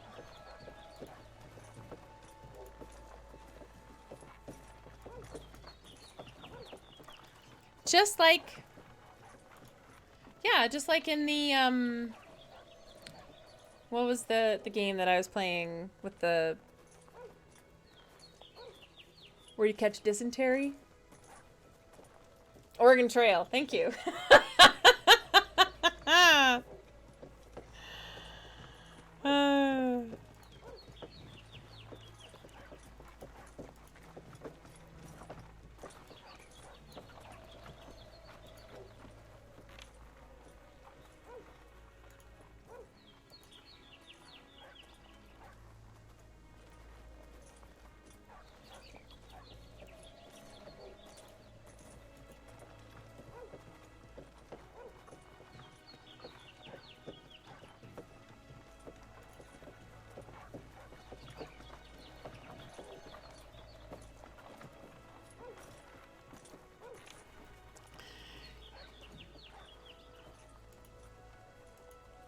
Right? You can clean food and water, sense good and evil, so, you're good pretty much all the time, right?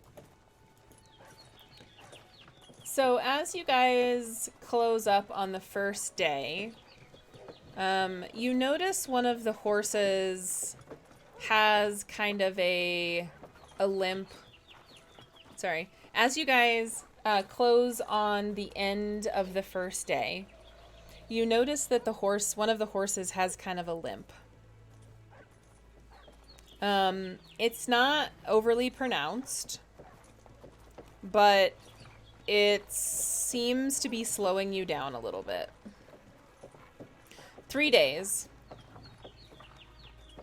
Traveling, the horses are going to be traveling at least 8 hours a day, but you'll be taking several breaks. I'm so glad. Finding library books is a good thing.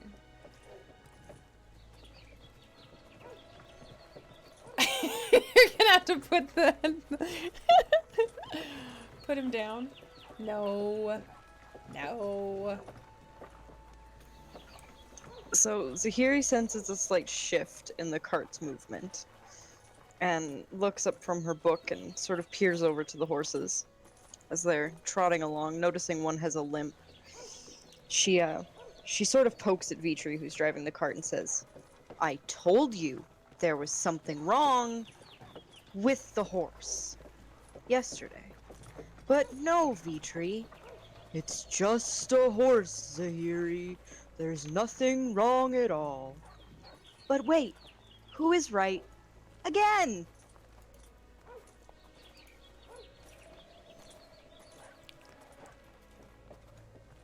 I'll just silently get down to check the horse. Yeah, Zahiri is a bully. So as you guys sort of slow the cart and you get down, you notice that the horse, it doesn't seem to be that really the horse is injured. Zahiri, as you look closer at the horse, you sort of notice that the horse just favors this one leg, and as it has traveled longer and longer this day, it just has gotten a little tired.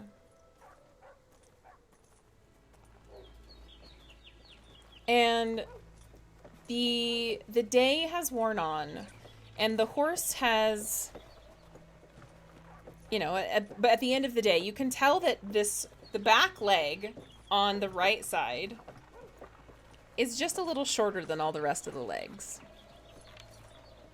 So this poor horse just deals with this all day long.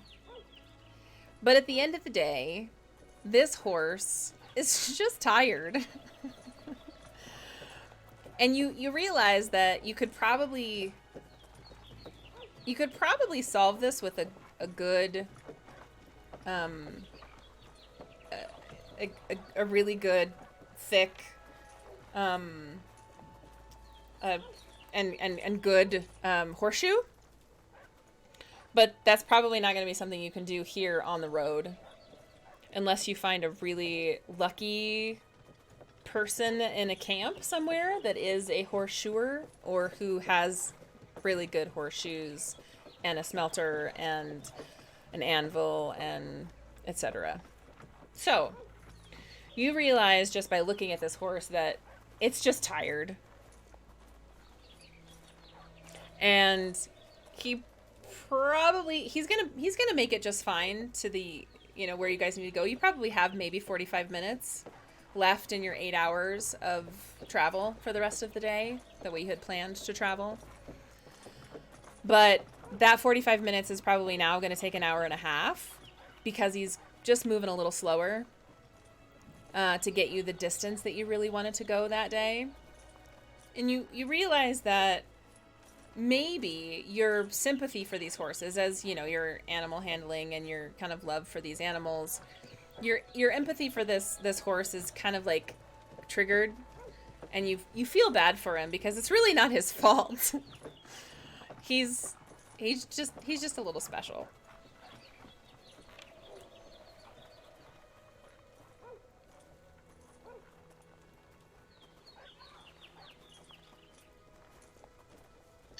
Told you it's just a horse, albeit a gimp horse. That makes it no less deserving of our help, Vitri. Just Looking for little love. So as you guys continue on, you know, the horse whinnies and neighs and, you know, gives his protests to make that he's continued to be pushed and be made to move his poor tired body. But as you move closer to a clearing up ahead, you can see similarly, and marked on your map that Carl gave you. Along the way on the map, he's sort of like circled in different areas, clearings on the map where you can make camp. And up ahead, you see a clearing that has 4 other carts. Carl's clearings. I mean, they're not necessarily Carl's clearings. They're just clearings. He's just marked them on the map for you. There's 4 other carts in this particular clearing, and the next clearing on Carl's map is probably another 15 miles. So a significant distance. I don't think this horse is going to make it another 15 miles today. I'm pretty sure it won't. So, as you... At least not without risking injuring it. So as you guys approach this clearing, you notice, you know, these other carts, and as the day starts to wane down, it's not quite dusk yet. There's probably another hour and a half until dusk. But there are several carts starting to kind of circle into this particular area, and as you have seen prior, there probably would be another 1 to 2 carts. But there's room for 30 carts in this area, so it could fill up quite a bit more. But that's not something that you've seen typical as you move through these areas and these clearings. Most of the areas around here, the most that you've seen is like 10 to 15 carts in an area. So you would be the 5th in this particular one.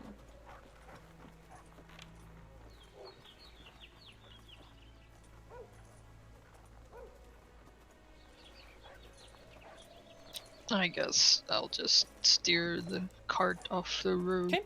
So as you make the way down the cart, you can pull it into one of the clearings and secure the horses. Yeah. Okay.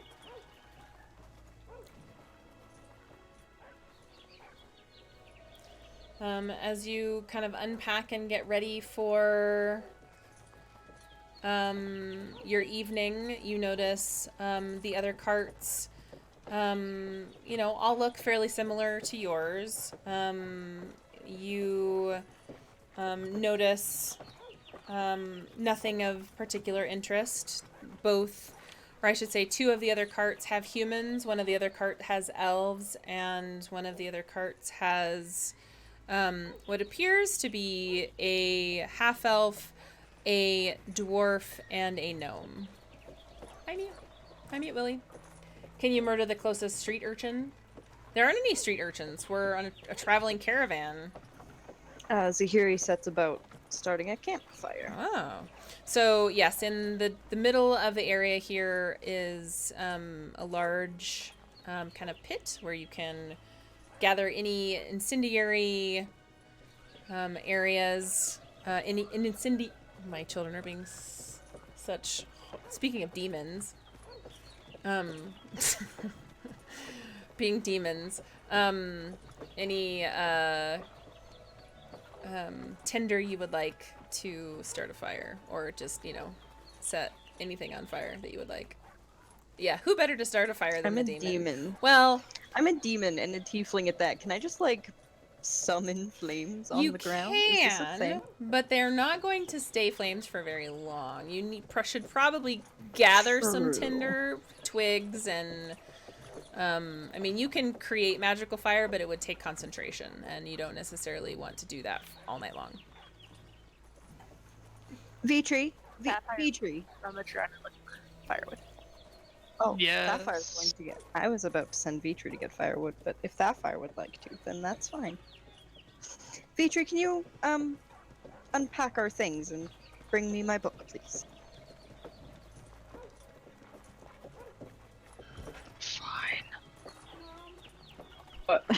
Let's Usher, organize our things and bring her her. my blanket that I'm trying to use. I was gonna say, what if I just like start unpacking So sorry.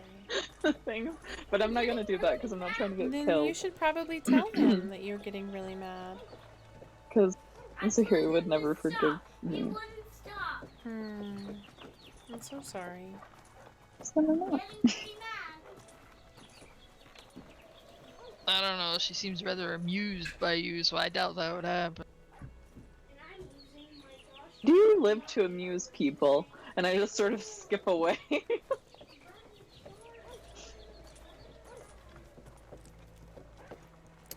So as you gather fire and prepare your camp and get your proverbial, shit together for your evening, the various camps to the side sort of look on at you, being a fairly eclectic group together, and just sort of like stare on at you. Not like not as though that they're untrusting of you, because this is a caravan and there's lots of people in this area, but everybody on these roads are usually fairly standoffish of each other. So they typically stay. You guys are a pretty weird group. I mean, to be honest, we have an elf who, I don't know if you're really in your minotaur form most of the time out here. Vitri, I would assume so. You don't really have any need to not be. Only when fighting. Okay. So, an elf, a half-orc, an aarakocra, a gnome, and a tiefling. I mean, it's just pretty... And, as a half-orc, yeah, you have tusks. So we're very... And demon children. We're very, very eclectic group. And... Linnea, yes. Sapphire is just tiny. It's interesting to see this kind of group together. Typically when traveling, you'll see a group of humans. You'll see a group of dwarves. You'll see a group of 2 to 3 types of people traveling together, but it's pretty rare to see this kind of a group of companions traveling together. So that's what's unique about you guys.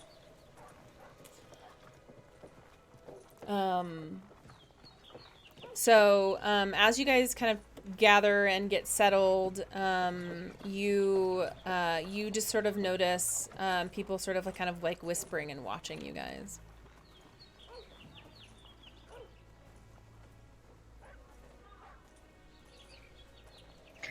Being that I'm just kind of sitting by the fire, can I roll a perception check? Sure. What is it that you might be looking for? Just to see if anybody's threatening. Sure, of course.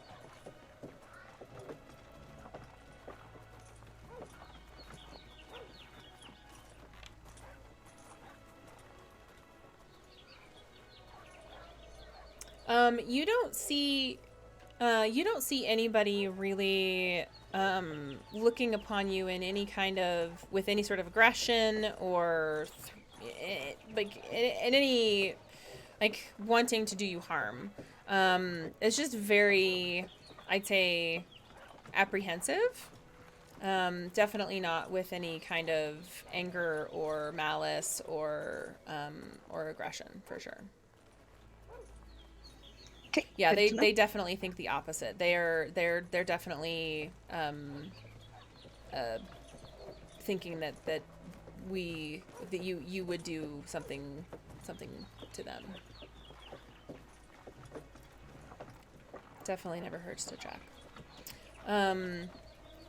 So yes, I think, from here,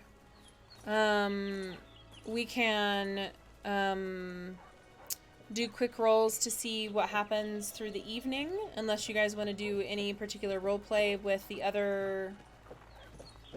Okay, you want to talk to them about horseshoes? Sure. You can definitely ask around and see if there are any blacksmiths among the other groups to see if anybody has horseshoes or if they have spares, or there's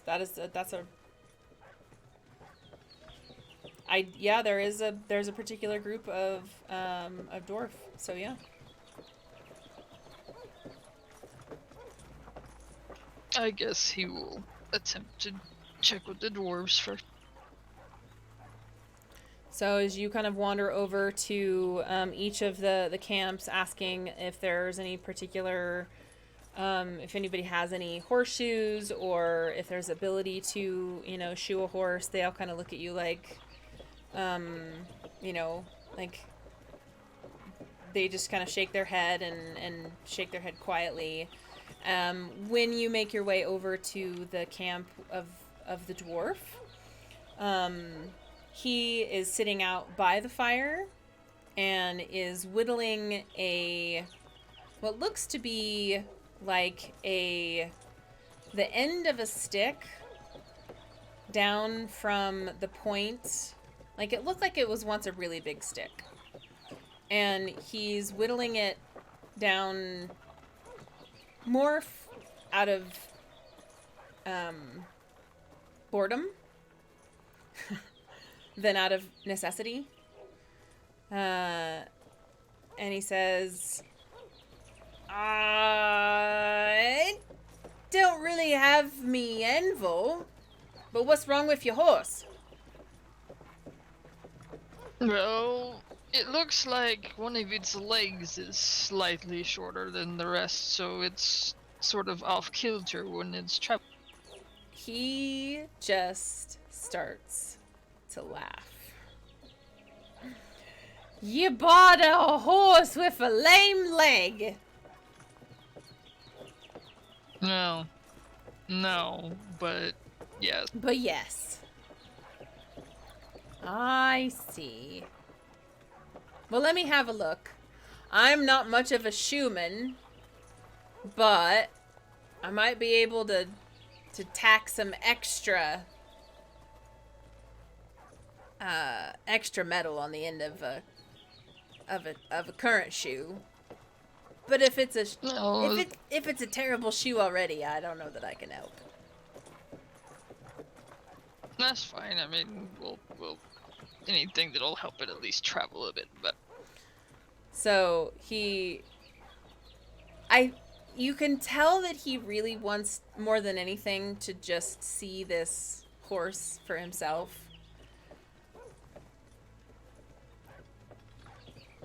He's not doing it out of malice, again, or to be rude, really, but he kind of is. So as he approaches, he's kind of got this stupid grin on his face. He's kind of got this like half chuckle, half giggle happening, and he asks, "So which one is it? Which horse is the stupid one?" I guess Vitri will take him to the horse and point out the leg. Drink boost shakes? No, sorry, Mute Willie. But beer always makes everything better, right?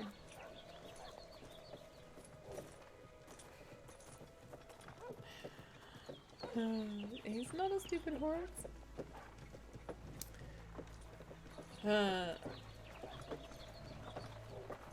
So yes, Vitri takes him over to the lame horse. I'm gonna close my door.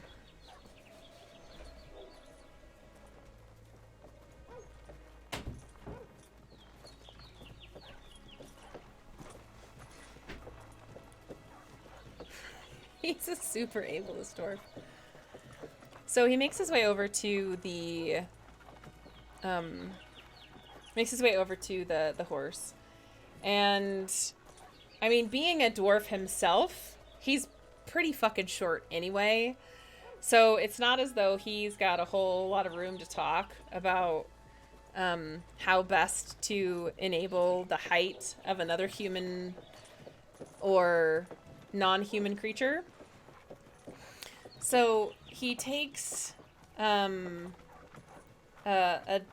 hammer off of his belt and looks at this horse's legs and like kind of sizes him up,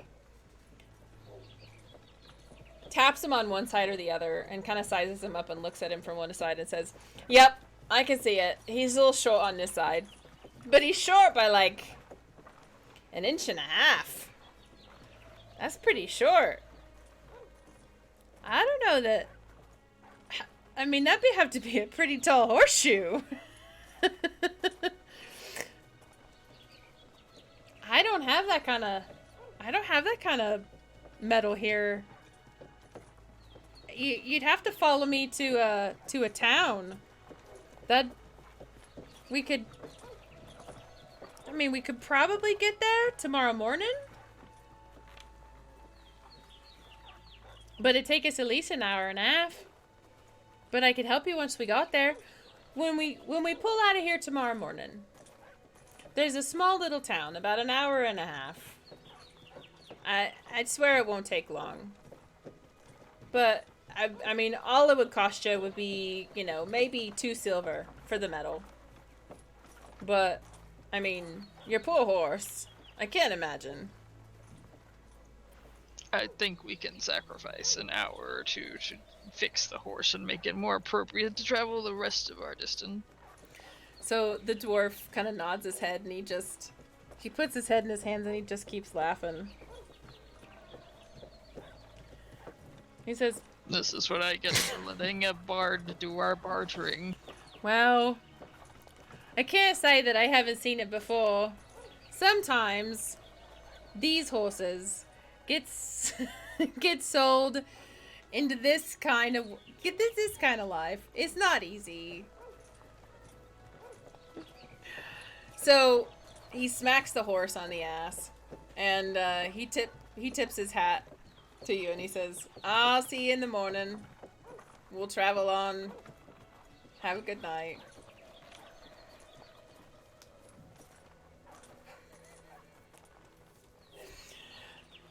Mute Willie, its back leg is like 2 inches short. So after about 6 hours, it just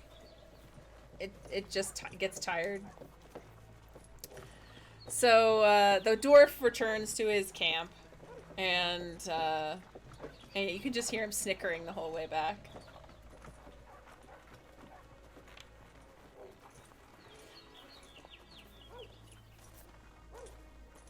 I guess Vitri will let the companions know what's going on tomorrow morning.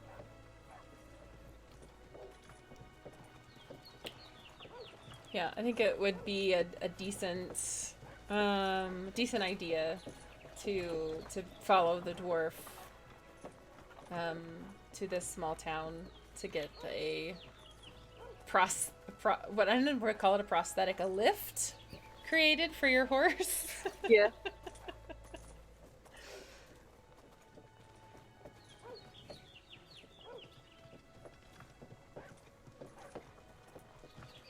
Poor horse. Poor horse. All right. So, anything else you guys would like to do before you pick watch and bed down for the evening?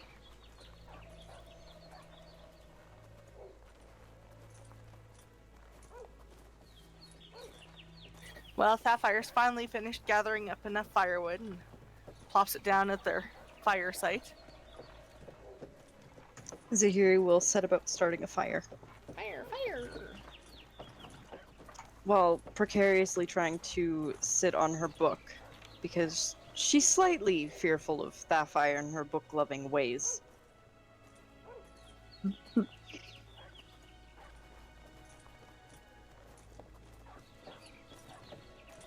Time is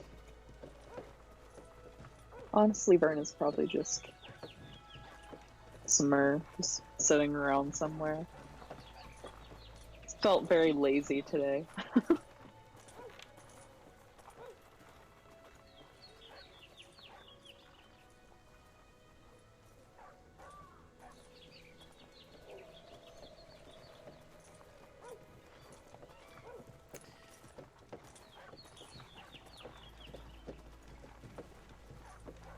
All right. So as you guys, kind of gather everything and get ready for the night, I think Vitri might be pushing for 2 people per shift for, for for for watches instead of just one, which I think it might be a good idea, especially with this many people. So given that, I think it would be, depending on how you guys want to do, each of the watches, they would take like a 2.5 hour or so. Can do first watch with Sapphire, if that's okay. Mm-hmm. Suits me.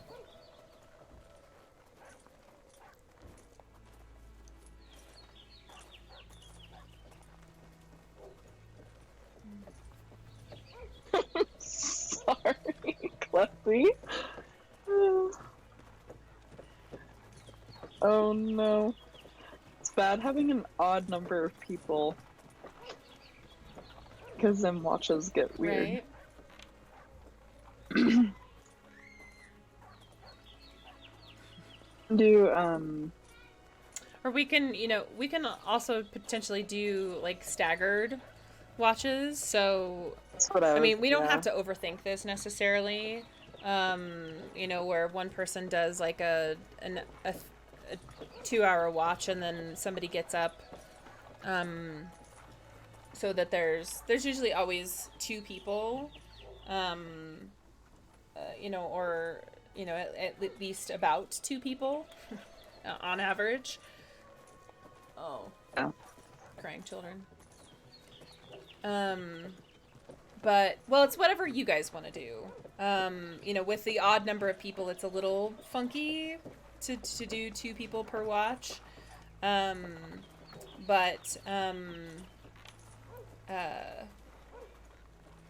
Or you could have somebody that doesn't quite sleep as much, do 2 watches.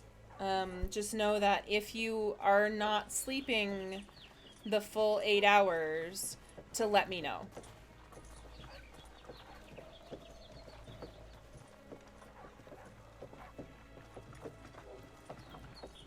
So you guys figure that out and then just let me know.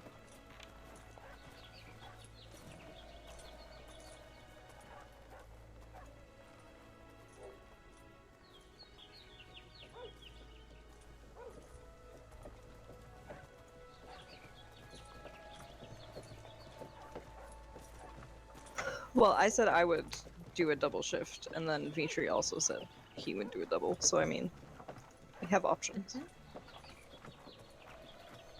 whoever does the double shift should do either beginning of night or end of night so that you can get like a full long rest.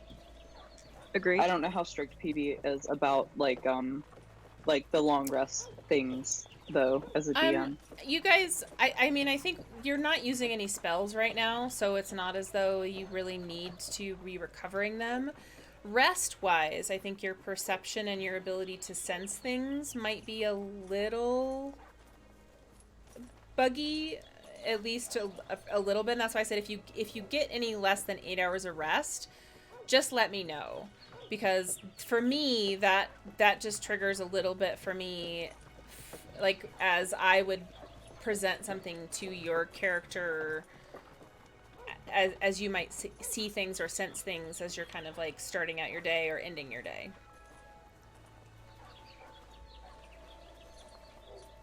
Mm-hmm.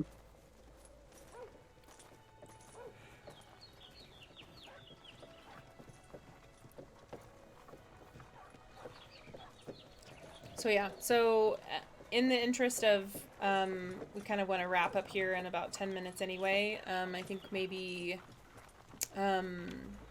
we can get you guys kind of finished in this particular area and moved on to at least getting your horse fixed. So that when we start the next time, which I don't think we're going to be playing for a little bit, we can get started fresh that next time. And I will, if you guys just want to let me know for, I guess we're going to do 3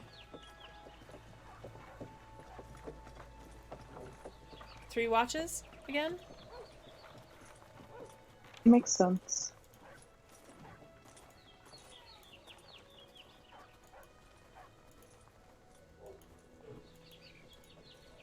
Yeah.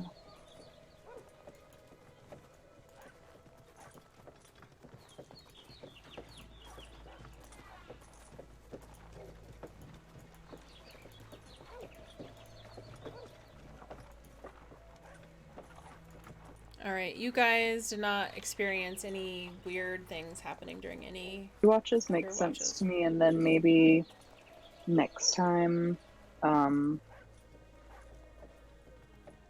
for next time, we can figure out just like in our player chat what a reasonable like staggered to sleeping be, one. like generally Yeah. speaking. So you guys, I finished out with the rules. You guys didn't experience any weird things happening in this particular one. There was there's not anything astounding that happened. Oh. I was even pushing push to talk, but apparently I was not either pushing the right button or I was not noticing that I was pushing the button. So you guys did not notice that anything happened on this particular night. There was all of your watches went completely insignificant. It was quiet.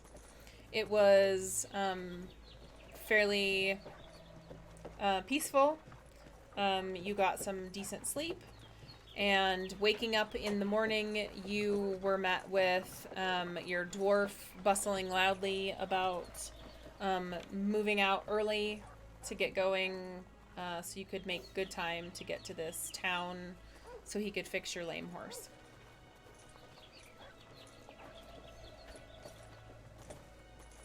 Okie dokie.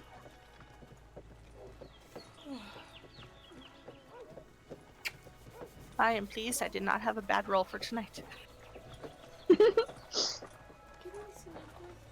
It feels bad when you're playing and then you get a bad roll on your watch. We'll see. I need you to clean up your Legos. Put those back in your room for me. I guess V3 will drive again unless anybody else wants to volunteer. I think that I could, have a reasonable enough animal handling skill. Could you help Avery with the Legos, buddy? Unless something really terrible goes wrong. Yeah, it doesn't, like I said, in this,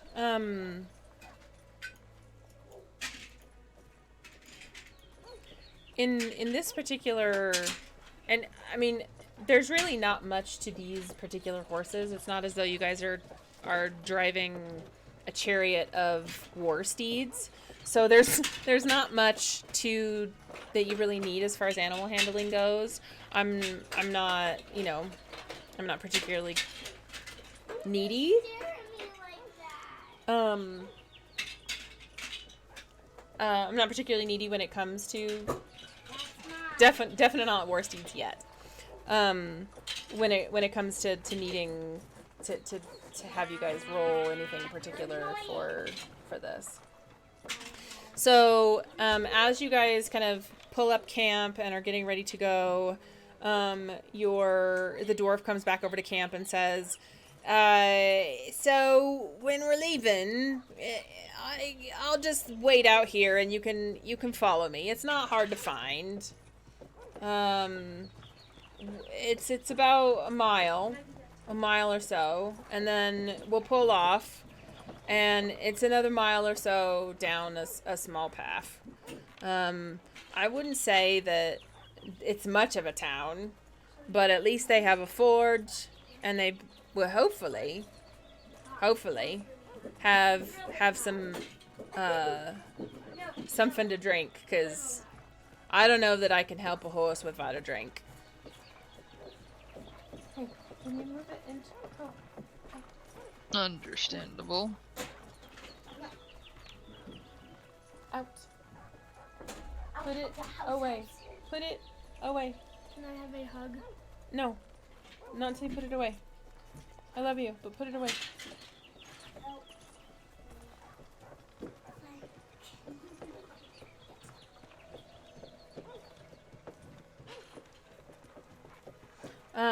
So as you guys kind of like, you know, circle the tents and pull your stuff out and get your oh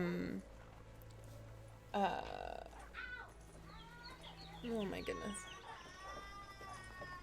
Things are quickly melting down here at my house. You get your carriages and everything out of your areas and down the street, and etc., etc. You follow the dwarf down, and without much work. Oh dear. Yeah. Apparently something has happened. What happened was... I don't know what happened. I think her brother might have hit her with a box of Legos. Stepping on a Lego is a real painful thing. Pretty much, Linnea. There's not much else that needs to be said about that. You know, you guys get your horse fixed. Period. End of story. Happy trails. Hooray for that.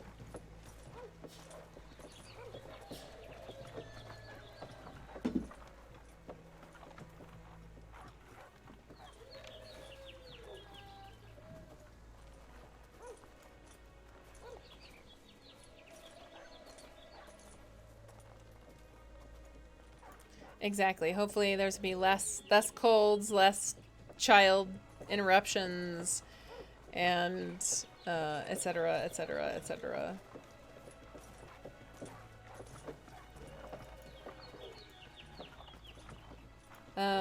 I think we will likely continue our adventure in 2 to 3 weeks' time.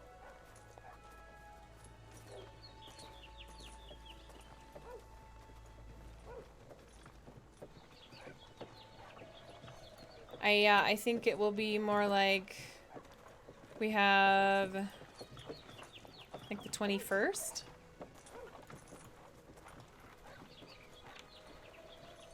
It'll be a hot minute.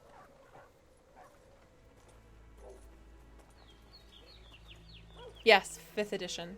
Mute Willie. Yes, it'll be more like the 21st of December, most likely, that we play again. And that will really depend on Christmas type stuff that is going on in people's lives. And I don't know what else might be going on in y'all's lives and what else is happening. So we will figure that out at another date. I love y'all. Appreciate you sticking around and hanging out and playing, and